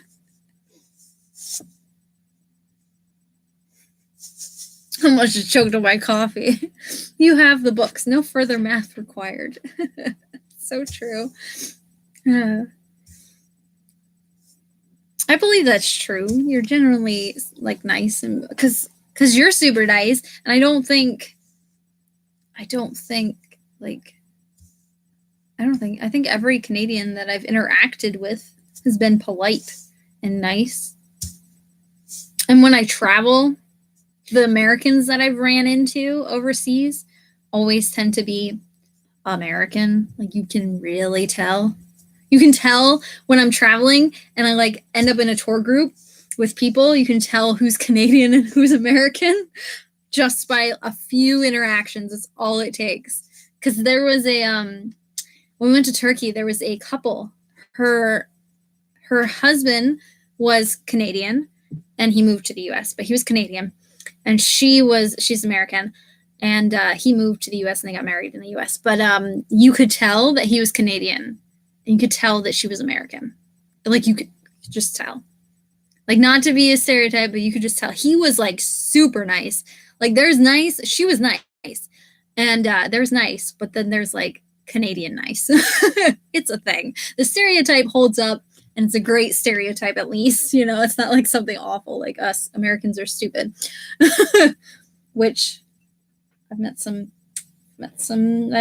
a lot of Americans because I live here that hold up to our stereotypes.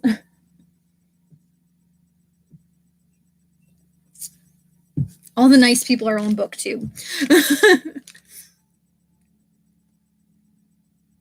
Oh, a lot of little free libraries.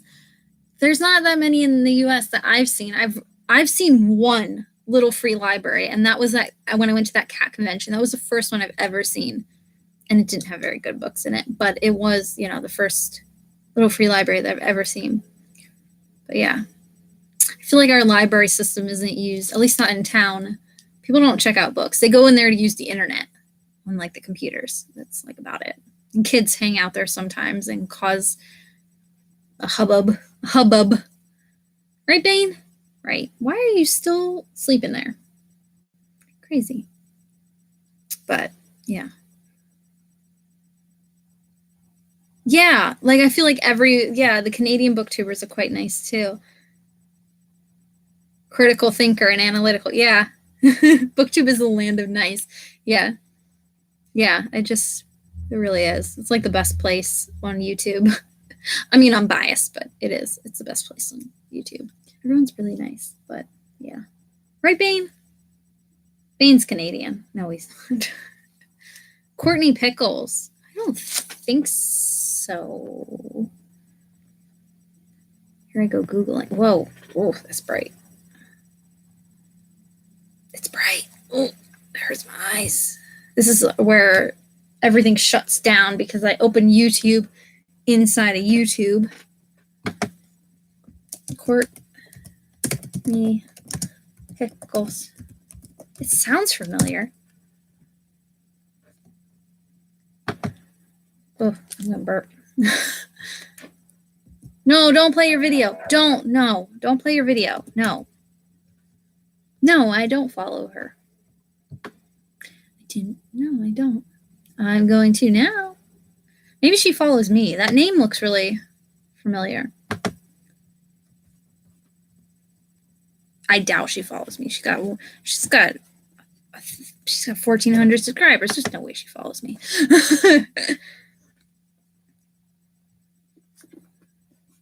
Yeah, I subscribed. Whatever you do on BookTube. So I have to check out her videos.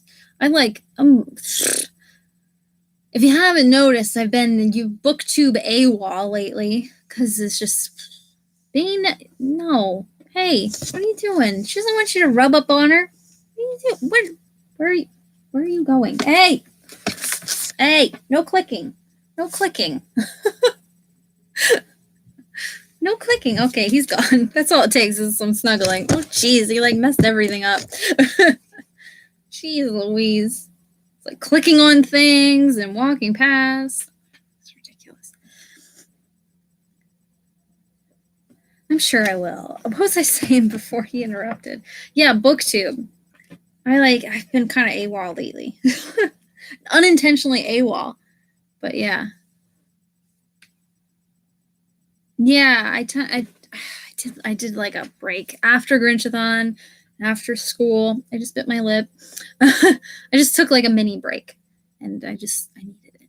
It was time. It was unintentional, but it happens. It was much needed. But now I'm going on vacation, so now I feel like I'm going AWOL again, unintentionally. I did record the tag that you tagged me in most recently. I think you have tagged me in like 3 other tags that I still haven't done yet, or at least 2 other ones. One other one. I know I'm tagged in quite a few. There's a couple tags that I haven't done tags. I suck at tags. I like getting tagged in them. I just have to like do them right when I get them. That's what I'm gonna start doing. Like get caught up on tags, and do them right when they come in. So I recorded that like literally the day that you tagged me in the library tag. I did it. I recorded it that day, but I never edited it yet or uploaded it. But maybe tonight or tomorrow. Probably tomorrow. Before I leave for vacation, I wanted to get it up. But we'll see. We'll see how that goes. But yeah, I'm like, and now vacation is coming, and I'm like, now I'm going away again. Whatever. Oh, the book that I'm taking on vacation with me, because I always talk about that. We always talk about the books that I take on vacation. I don't know where it is, actually. I gotta find it. Oh, here. Notice my excitement. I still have this much of the stupid Wastelands, the Dark Tower book 3. I still have that much to go with that book. Ugh. So I'm taking that with me. And then I'm taking Red, White, and Royal Blue with me on vacation, which was a book that Becky Albertalli just posted about. And it's a gay romance between the first female president of the United States' son and some like prince in a different country. And I think it's a like hate to love kind of thing, which is I'm down for, I guess. But the selling point for me was it's like over 400 pages, and it's not young adult, so it's like the pages are a bit like the writing's a little bit smaller and it's a little bit thicker, so it'll take me a bit to get through. And that's what I like when I go on vacation. I like to bring mass market paperbacks like these ones. But then I saw that book and I'm like, I need to bring this with me, especially with Josh's parents being super Christian. It's like my rebellious book. I'm like, look, a gay couple. Ha ha ha. Like, you probably don't want me reading this, but I'm going to read it anyway. It's like ridiculous. Hi, Angel. We're probably wrapping up pretty soon. But yeah, no pressure on the tags. Yeah, I'm so bad with them, but I do them eventually. It just takes me forever. But back to the Dark Tower. Wow, yeah, I know. I've been chipping away at it. Like, I'll read it. I read a couple chapters during Borrow-a-thon because I didn't want to get my Borrow-a-thon books wet. No, because they're from the library, so I don't want to get them wet. Bane's using the letterbox. But it's still really bad. It's so hard to get through. The beginning of the book was all right. It's just, but I feel like Stephen King should not write fantasy at all. At all. He should not write fantasy. Or maybe I just don't like fantasy that much. Like, I just can't. I just can't. Because the book before that one, The Wastelands, The Drawing of 2, or The Drawing of 3. Drawing of 3 is the second book. And I loved that book. I hated the first book. Hated it. Loved the second book. I thought it was great. But it was like 90% of it was set in our world. It's like hard to explain if you've never read them. But like it's like different dimensions and different like timelines. I don't know. It's so confusing. But I liked it because a lot of it was set in like the world, like our world, like our universe. but like the beginning of this book was set half in like our world, half in this world, and like and now we're like just in this world, and I'm just like I just can't. It's hard to get through. I don't understand why people love this series so much. Maybe it's just because I haven't finished it. Maybe that's it. Like I just haven't made it through all the way, and maybe it's one of those series where like you have to push through and view it as a whole. But so far, I'm not a fan. Like I said, hated the first book, loved the second book. Like absolutely loved the second book. It was really good, and like I actually like captivated my interest. And the third book is just no. It's not as bad as the first book. Because a lot of the first book, I'm like, what the fuck is going on? I don't understand. I understand what's going on. I just don't care what's going on now. It's ridiculous. Anyway, yeah. Smart to have a longer title for vacation. Yeah, it's like having a bomb against the parental energy. Yeah, they're like super Christian. So like it's like I'm sure they're like homophobic, and I'm sure. So that's like my rebellious, like I'm gonna read a gay romance. Screw you guys, kind of thing. But yeah.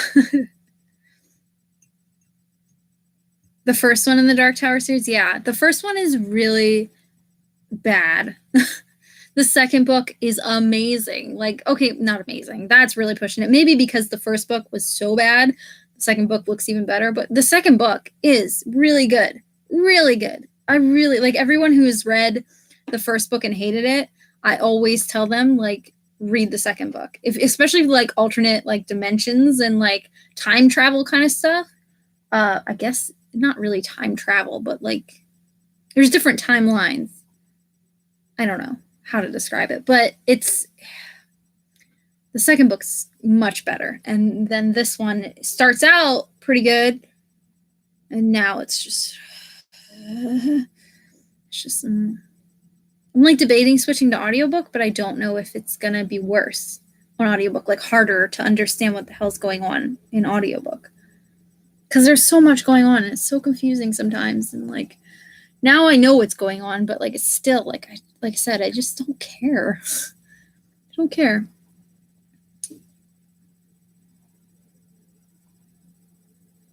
Yeah, mashup of genres. Yes. Yeah. There's like a mixture of all kinds of stuff going on, and so that's just. I feel like Stephen King, when he was writing these books, had no plan whatsoever. And I think like maybe that's how he writes like all his other books. Like maybe he has no plan, like with his horror books, like maybe he doesn't have a plan. Maybe he just goes in and he writes. But like I feel like he should have plotted these ones out better.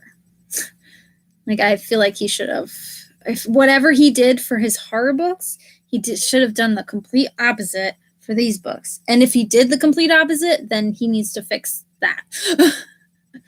No, because Salem's Lot by Stephen King, favorite Stephen King book of all time so far. I mean, I haven't read all of them, but so far it's my favorite. I recently read Pet Sematary, and that is probably like a second favorite. Like really good, liked it quite a bit.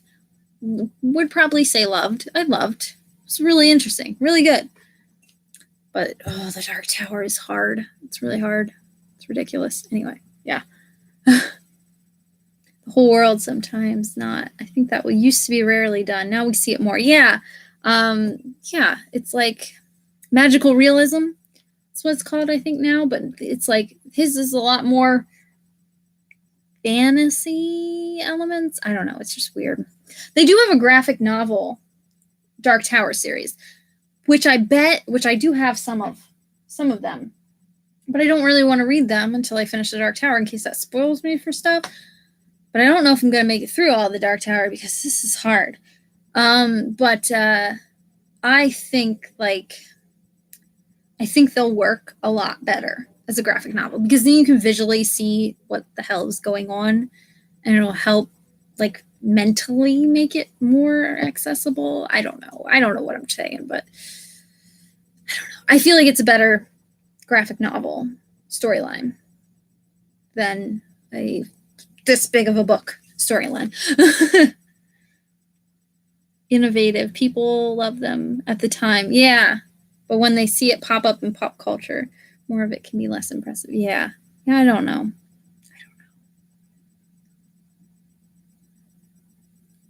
Yeah, I think I'm going to finish this one physically. Finish this one. And we'll see where I'm at. But if I start the next one, if I end up starting the next one, if I even decide to, which I'm sure I will because Josh will probably shove it on me. He still hasn't finished the next one, I don't think. I don't think he's finished the next one yet. No, I don't think he's finished the next one yet. But I don't, unless he's a book ahead, no. I don't know. But anyway, if he pushes me really hard to finish the series, I think I'll read the first couple chapters physically of the next book and see if anything sticks. And then if it doesn't, then I'm switching to audio and we'll see how it goes there. And then if it doesn't work as audio, I'm dropping the series. I'm DNFing the series, which isn't really DNFing, but I'm going to stop reading the series. Whatever. I know what I'm trying to say. Yeah, I think he just lets the story take itself where it's going. Yeah, and it doesn't work. It doesn't work for those.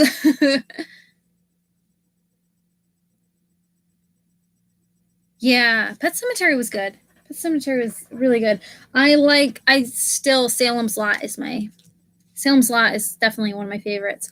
But I read Dracula as well, and Dracula is one of my favorite classics. I loved Dracula. I thought it was a lot of fun, especially because I listened to the audiobook edition as well as reading the physical. I would love to just read the physical addiction. Yeah, the physical addiction, the physical edition by itself. Maybe Halloween time. That sounds like a good plan. But yeah, I read that first because Salem's Lot is kind of like, it's Stephen King's modern take on like a Dracula type character. And I think that's why I love Salem's Lot so much, is because I love Dracula so much. Like I thought it was a great a great classic. And then I read Salem's Lot, and I love Salem's Lot. Oh, it's so good. Such a good one. It's my favorite so far. Yeah, it's a good one. It's really good for Halloween, like that kind of Halloween season, like the fall, because it is. Whew, it's a good creepy one. I still have the mini series. I don't know, in DVD or Blu-ray, whatever. And Josh still, I really want to watch it, and he's like, he won't watch it with me. He's like been putting it off, and I'm like, I'm just gonna watch it without you. I don't care anymore. Oh, I went to the dentist a lot too. That's really random. Like Tourette's. I went to the dentist. I went to the dentist a lot since I've been booktube AWOL. And like I have a temporary filling on this side right now because they were doing a root canal, and then they had to do only half of it because I was bleeding too much. So now they have to finish it up when I get back from vacation, which is really annoying because I wanted it done before I go on vacation. Looks like I'm crying now. So now I have a temporary filling, and my tongue just wants to keep messing with it. I cannot leave it alone. But my teeth are all whiter. They did like all this like deep cleaning on my teeth and all kinds of stuff. It's about time I went back to the dentist though, because I needed it. My teeth are a mess. That's where I've been too, because like every time I went to the dentist, I'm like, I don't want to make a video. I'm too tired. But yeah, it's ridiculous. Yeah, miniseries or long movie. I forget what it is, but there was 2 of them done. I like the one. I haven't seen the other one, I don't think, but the one I remember specifically because I remember the scene with the kid like floating outside the window. Ooh, creepy. Yeah, well, the root canal wasn't fun. I'll say that. It wasn't fun, but like the place that I've been going for all of my dental work, they're really super nice. And like I have like a huge hospital, dentist, doctor like phobia, anxiety, whatever it is, I freak out internally because I'm me. So like I don't show it, but like internally I'm like I hate it here. I hate it here. I'm gonna die. They're gonna kill me in this chair. Like they're just gonna hit a vein or something. Something's gonna go wrong. I'm gonna die here. Like I just spiral. So like it helps when I care more about. They're a little bit expensive where I go, which you won't know anything about that because of your healthcare. Universal healthcare, because Americans don't have that. It's all about money for us. It's ridiculous. But they're a little bit pricier where I go than other dentists, I think. But because I've heard that they're really pricey. But I don't care. I care more about like people being nice to me. I care more about like being treated like I'm like you don't have to really be nice to me. Just pretend. It's like, really, dental isn't covered? I didn't know that. To pay for dental? Well, that's stupid. You think dental would be covered in with your medical? It's crazy. That's weird. I didn't know that. That's dumb. It should be covered. But anyway, they are a little bit more expensive, but they're nicer than the other dentists I've been to. Let's just say I've actually gone back for all of my scheduled appointments, which is a big deal for me because usually I schedule an appointment. I go in for like the first one where they do the x-rays and everything and they check and they tell you like a plan of what all you need done. And then I don't go back. Like they'll schedule the root canal or something and I just don't show up. Like I've done that so many times. It's ridiculous. I've probably scorned by a lot of dentists. I gave them a free day, like a couple free hours in between patients. But yeah, I've totally skipped out on appointments before so many times. And this is like the first time I've like faithfully gone back. But no, they numbed me pretty good. The needle hurt the most, when they are numbing you. That hurt the most, but no, it wasn't that bad. Like it's not fun. It was kind of, uncomfortable. And I was numb for a long time after, and I'm still sore, but mostly because this tooth was already sore. And they didn't finish it, getting all the roots out or whatever they do for a root canal. I try not to Google it too much because it's too much. I don't want to think about it. But no, it wasn't too bad. And the nurse lady kept asking me, "Are you okay? Are you doing okay? Are you feeling fine?" And that's like a big deal for me because I'm like, "Yep, I'm fine," even though I'm not. But it just helps that someone is pretending to care. Yeah, it was just like, so it was tedious, but it wasn't. It really isn't that bad. Like I think compared to what people make the dentist out to be, like I think they make it scarier than it actually is.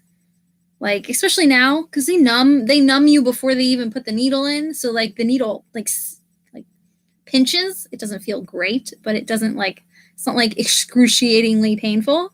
But yeah, it was fine. Like especially after they numb me, I couldn't feel anything. I could feel them moving around in there, and like every now and again there was like a little like tiny tinge or something, but it's fine.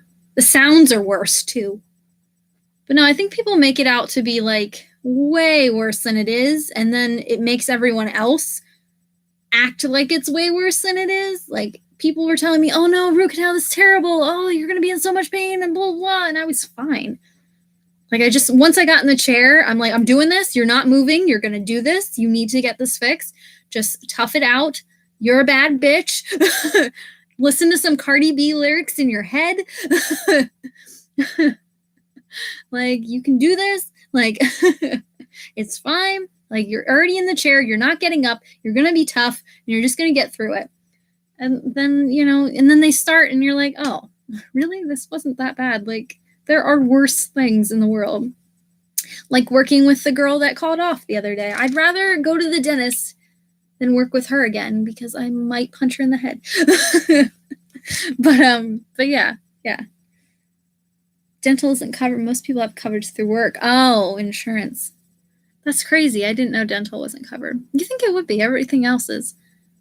It probably helps, though, that your medical is covered, because they say that, like, your health, like your normal health, does affect, like, your dental hygiene as well. Like, what you eat and how you take care of your body and the stress levels and all that. That also affects your teeth as well. They say the first step is, like, taking care of yourself. And then, like, yeah, so that makes sense. You probably have access to better food options, too. I feel like probably. It's ridiculous here. Some of the stuff costs, it's crazy. I remember when I went to Turkey, though.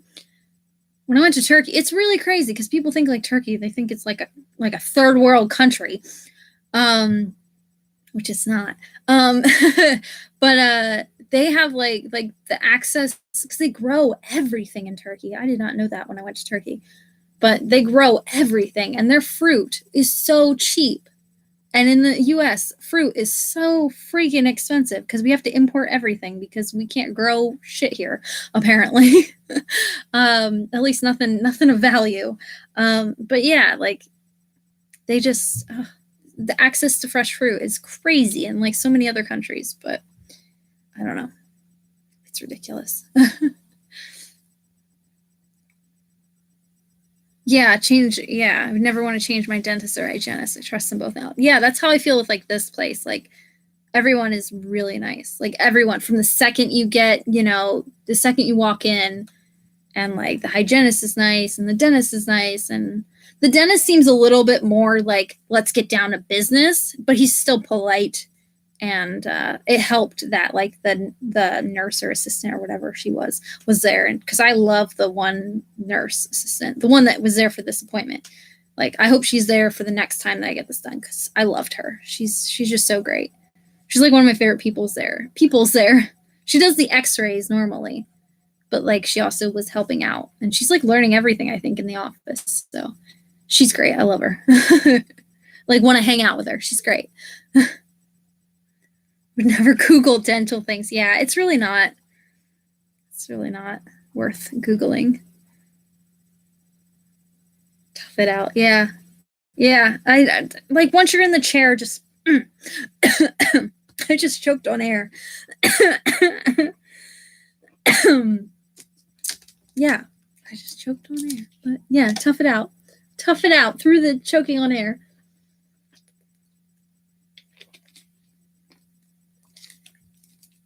Yeah, general health care is more accessible and helps overall. Yeah. Oh my goodness. I'm dying. Our version of the FDA has pretty high standards. Huh. Some of the food is definitely more expensive. You always have such delicious lunches, though. Like, seriously, I'm just going to come over for lunch someday. You always have like fresh fruits and vegetables and like fresh toast, and I don't know.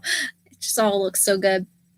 Me, I'm like, what like mac and cheese packet can I make today? It cost me like 88 cents. It has no nutritional value at all. Just nothing. Add some butter, throw some milk in there, wait till the noodles are cooked. Yeah, that's really nutritional. That's like a typical lunch for me, which is really bad. Really bad. Nothing but sodium and garbage. Yeah, Bean. He's talking.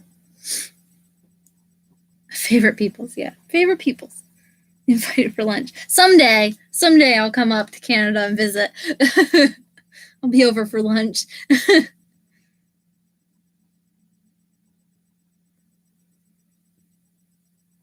I cook a lot.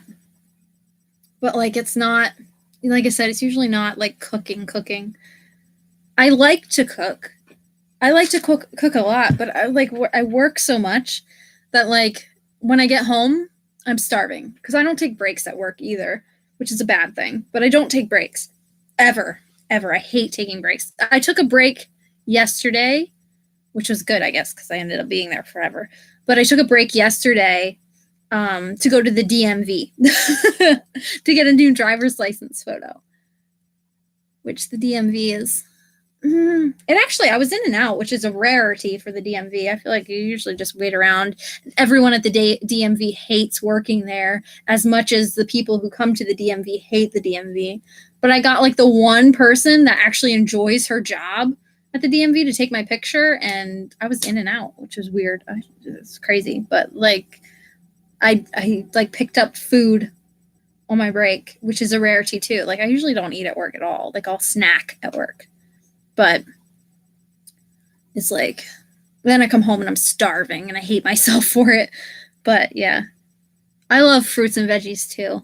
I do, but they're so expensive and they go so fast in my house. Like they go bad so fast in my house because I'm like the only one eating them. Me and the snails, which the snails eat like that much of it. And then I eat like this much of it, and then there's like this much of it left over, and then like no one gets to it, or I forget that I have it, and it just doesn't keep long enough in my house for some crazy reason. Probably all the preservatives they have packed in them don't actually preserve. It just rots your fruit so that way you go back and you buy more. It's a big conspiracy. Oh my goodness. Yeah, I like to cook. Yeah, it's a lot of energy to cook. I like to do it, but like it's just I like when I'm cooking for someone else. I do and I don't. It makes me cook when I have to cook for someone else, or I don't have to, but when I feel like I'm cooking something for something else, it makes me more committed to actually going through with the cooking. Like I'll cook like around like cold and flu season. Cold and flu season, I'll make like my chicken noodle soup. But like sometimes like around Josh's like birthday and stuff, I'll cook like a full meal, like mashed potatoes and noodle, basically all carbs, noodles and veggies and like some kind of chicken substitute. I used to cook real chicken for him, but now I can't even do that. Like, it just so gross. But yeah, I'll cook like some kind of chicken substitute thing, and yeah, but I have to actually I need a purpose. Now I'm just so lazy. I haven't cooked like a full meal in a while. It's been a lot of takeout lately, and my body can tell. I'm not excited to go on vacation with Josh's parents because I'm really weird about cooking. I'm really weird about food because I get nauseous all the time. All the time. I'm always nauseous. I hate it. It's ridiculous. And a lot of it's probably because I'm eating garbage, but like they want to like cook sometimes while we're on vacation at the places that have like that we're staying that have actual like kind of kitchens, little mini kitchens. They want to like cook some nights. And I'm like, I don't want to eat your food because like they're not that good at cooks. They're not that great at cooking. But they're probably decent at cooking. I'm just really picky. I'm really picky. And like if I eat anything I want to, like, yeah. Also, yeah, why cook on vacation? Exactly. I'm reading back. Yeah, my break was at the DMV. It wasn't really a break at all. And I think I came back before like the 30 minutes break. I think I came back before it was up. But I literally went up there. I was in and out of the DMV like crazy. It was crazy. I have so much food go bad in this house, like veggies and stuff, because Josh just doesn't eat that stuff.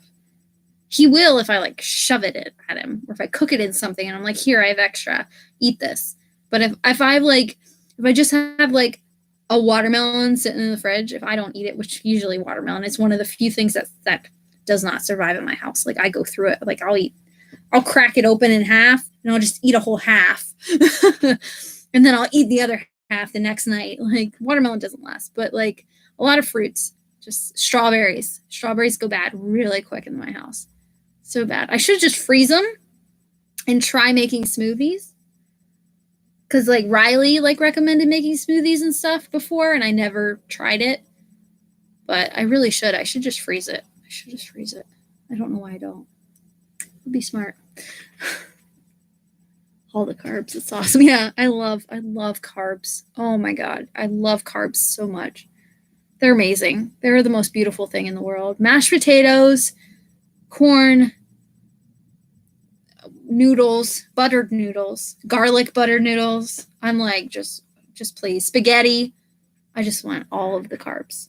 All the carbs. Please. Yeah, it is like with my nausea and stuff, it's really tough on vacation.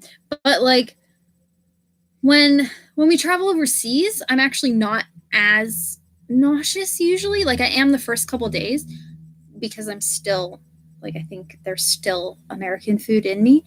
But like it sounds awful, but I really think America is killing me slowly. Like I really think my life expectancy is lower when I'm eating in the US, because like we just don't cater as much to health and food, and we don't care enough.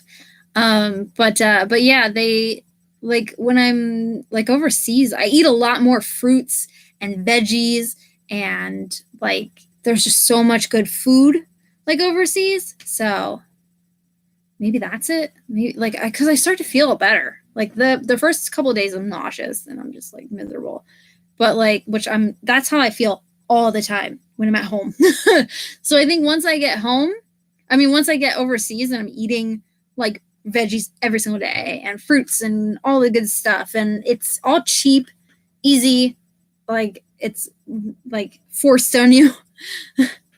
Like because like I remember I was in Turkey and cheese. When I was in Turkey, a thing of cherries, which I feel like are the most expensive fruit ever, at least in the US. Cherries are ridiculous, and I love cherries. They're so good. But like they're so ridiculously expensive. They were like for like just like a quart, I guess, well, I don't know what ounces, however many ounces. It was like a whole bunch for like $2. Here it's like $2 a pound, which whatever that is. Or no, it's like $4 a pound, which is like nothing. It's like 5 cherries. And this is like, I'm like, this is crazy. It's so cheap. Watermelons over there were literally 25 cents if you do the conversion. 25, what? It's probably like $1 Canadian. It's like crazy. It's so cheap. Ridiculous. And I'm like, this is why Americans are all like miserable. Because we're not eating. Our brains aren't getting enough food. We're not getting enough development. It's like crazy. It's just nuts. Noodles and spaghetti. I love carbs. Oh, I love them so much. I miss Italy. I'd love to go back to Italy just to eat. That's why I travel, just to eat. It's gonna be weird. Like, because this time we're traveling in the US, so it's gonna be weird, like food wise. I'll probably still be miserable every day, food wise, like my stomach. But it's fine. It's fine. Whatever fruit is on sale. It smells good. Yeah. Yeah, I try to do that too now. Like I try to go with the seasons of fruit, but because you have to eat when you travel. Yeah. It also, yeah, I feel like work more fruits and veggies. Yeah, I could get those on vacation. Yeah. I think I need to like bring the fruit. I need to get more like better about bringing the fruit with me to work, because then it won't go bad in the house. I need to get better at that. I can't eat at work because I move around too much. Like I snack on crap all day. Like it's like ridiculous. But I do that. Like if I bring cherries or something like snacky, like fruit that like berries, I can eat them at work, like, and like while I'm doing other things, and it doesn't mess with my stomach. But like if I bring a meal, it messes with my stomach. I can't go back to work after it. Like I get like indigestion just from moving, because like 30 minutes is not long enough for my body to be like, okay, we're eating now. Keep your stomach calm. You're fine. It's like my stomach's like, no, we're eating now. Okay, now you want to move around? No, this isn't happening. You're going to be nauseous for the rest of the day. Sorry, you suck. Whereas if I come home, sit down, have a full meal, my stomach's like, okay, we're sitting here. This is nice. Let's just sit here, watch some Netflix. Look, I'm not going to be up like 3 hours. It's just ridiculous. It didn't used to be like this. Like, this only started like a couple years ago. It started like maybe 2 years. It's ridiculous.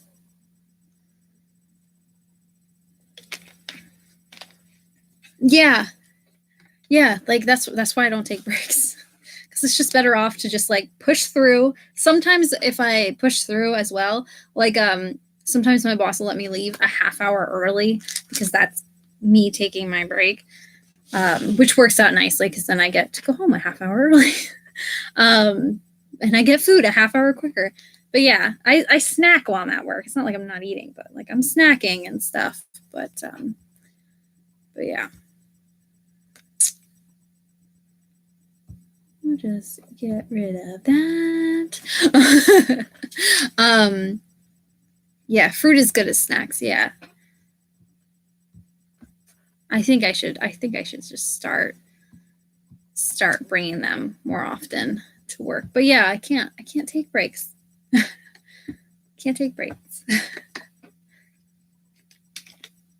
Yeah, I had to get rid of that that trash.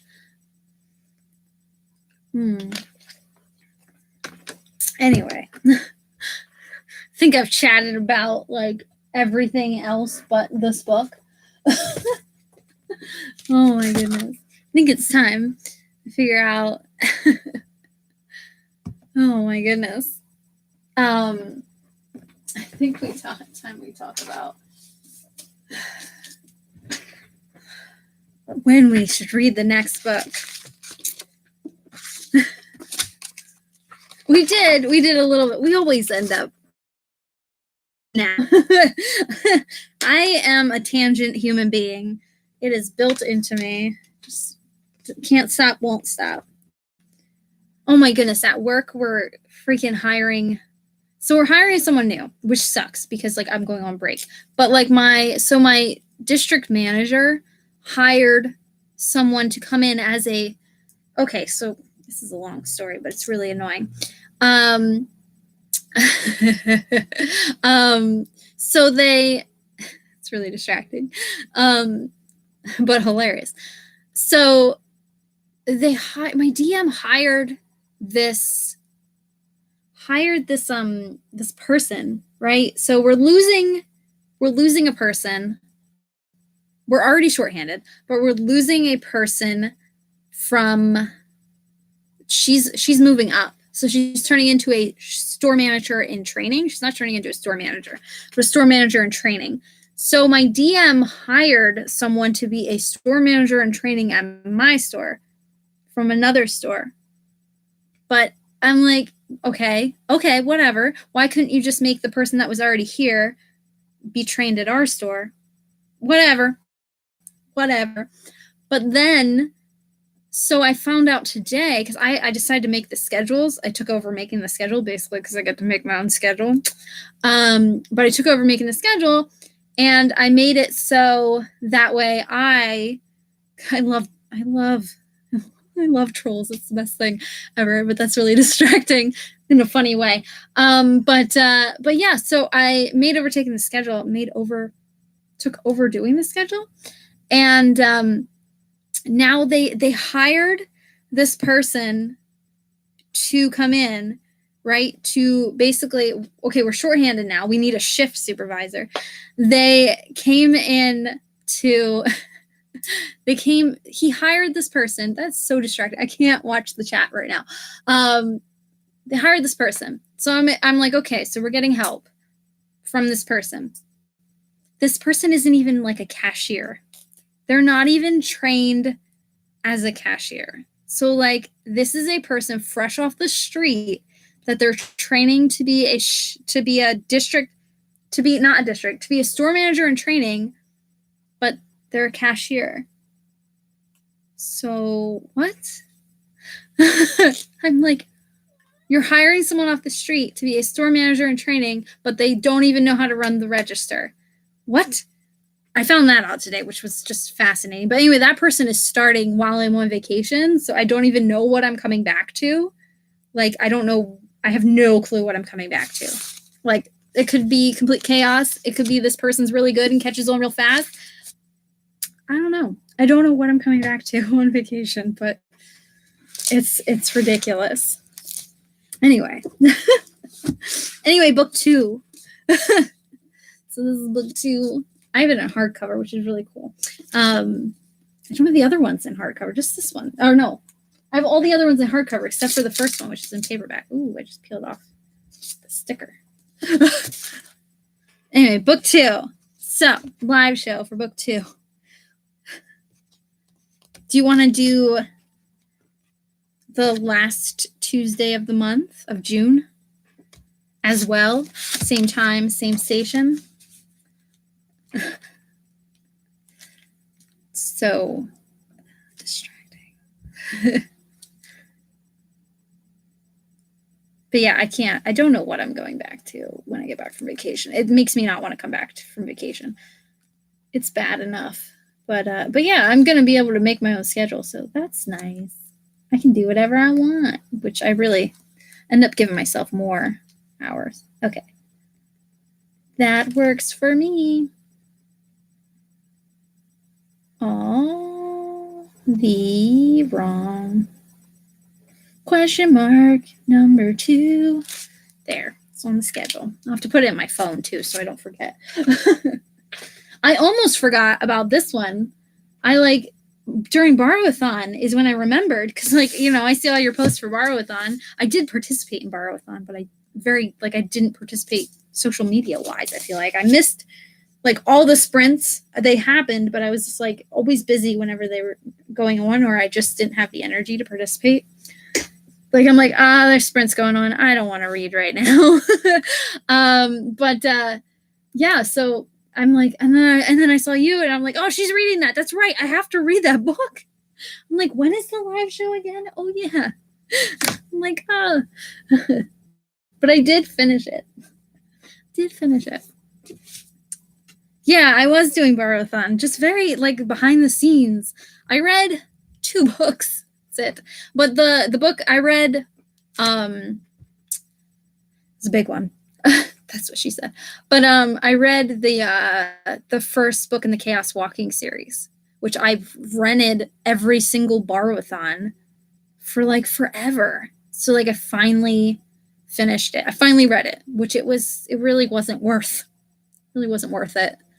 Really wasn't worth it. It was a 3-star read. It was just okay. It was underwhelming. I like towards the end of the book, and I like the world, but I wish I knew more about the world than they're giving me. So maybe I'll like it as it goes. Yeah, The Knife of Never Letting Go. Yeah. It was just all right. I kind of felt like it was underwhelming. And I looking on Goodreads, I think that was a lot of people's feelings. It was just underwhelming. That's why I read it finally, because it's going to be a film, and it's going to star Tom Holland, who is the new Spider-Man, and what's her face from, Daisy Ridley from Star Wars. So I definitely want to see this movie. I definitely want to read the book before I see this movie, so I'm just going to do it. And I've rented it every single Borrow-a-thon and never touch it ever, because it's so big. It's such a big book. But yeah, so there's going to be a movie, so I really wanted to read it. And it was underwhelming. It wasn't awful, and it wasn't anything great, but I don't know. It's worth reading. It did go by fast once I got into it. The beginning was kind of slow, but once you get into it, once it starts picking up a little bit, it really picks up and kind of just goes. But I don't know. Yeah, that's who's in it. Daisy Ridley from Star Wars, the new Star Wars, and Tom Holland, who plays the new Spider-Man. So I didn't remember that it was Tom Holland that was in it. I couldn't remember the guy. For some reason, I had blank I was blanking on the guy that was in it, but I knew Daisy Ridley was going to be in it. But yeah, it's worth a read, I guess, if you want to read it before the movie comes out. It'll probably make the movie make more sense. But I don't know. I want to read the other 2 books, but I will probably rent them from the library. I don't see myself buying them unless they're like super cheap on Book Outlet or something. But no, they're just not. they're just, it's just okay. I feel like it's one of those dystopians that just kind of get shoved into the dystopian like black hole. Like there's dystopians that are like just some of them, a lot of them are just forgetful. Like they're just like, oh, okay, that's kind of just whatever. Whereas I feel like Scythe, going back to dystopians, I feel like Scythe is something like new. And I feel like Scythe is like, so yeah, it's yeah. Yeah, there really is. And I feel like dystopians, I like a good dystopian, but it's really hit and miss for me. So yeah, this one was kind of a miss. Like I said, it wasn't awful. It was, the language took a little bit getting used to because it's kind of written a little weird. But I mean, it was a speedier read. Like once it picks up pretty fast. And I'm interested in the world. Once you learn, like you learn a little bit more about the world in the first book, but I'm sure you learn more in the other 2. But like I'm interested in the world, and I'm interested to see how they do it make a movie out of it. Like I'm interested because it's a tricky thing to make a movie on. So I don't know. Xenophilia. Oh yeah, I don't think I've read Ophelia. That's Shakespeare, right? I don't think. What is Ophelia? I feel stupid. Like having a blonde moment. But yeah, I didn't know she was in. I didn't know that. I know she's in Murder on the Orient Express as well. Oh, Shakespeare retelling. Yeah. That sounds good.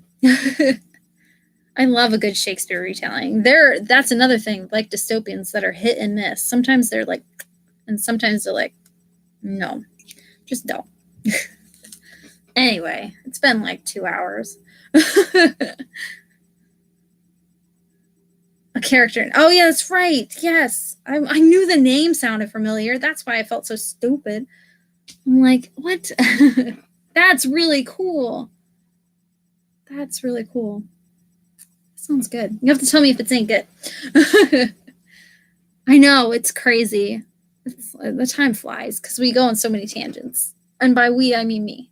I feel like I steer the conversation in so many tangent lands. Anyway. Anywho, I should probably do some things before vacation starts. And by do some things, I mean watch more of Lucifer. I love that show. It's so good. It's so good. Speaking of other things that are happening in the chat, Lucifer is such a good show. Yes, thank you. I think it's going to be a great vacation. No, it's really not. I hope it's going to be better than I'm not excited for the vacation. So I think it's going to make the vacation hopefully better. If not, I am bringing good reads to take with me, so it's okay. If all else fails, I'll just bury myself in a book. I'm also going to download an audiobook, which I don't know what yet to download, but I'm going to download an audiobook as well. So I have that, and I have physical books. I might download another book on my Kindle app that's on my phone if I have space. So like I'm going to have many options for books because I feel like I'm going to need it. And I'm going to also download a lot of Cardi B because for some reason I'm hooked on that woman. May listen to a lot of punk, but for some reason Cardi B, I just love that woman. She just gets me riled up. Anyway.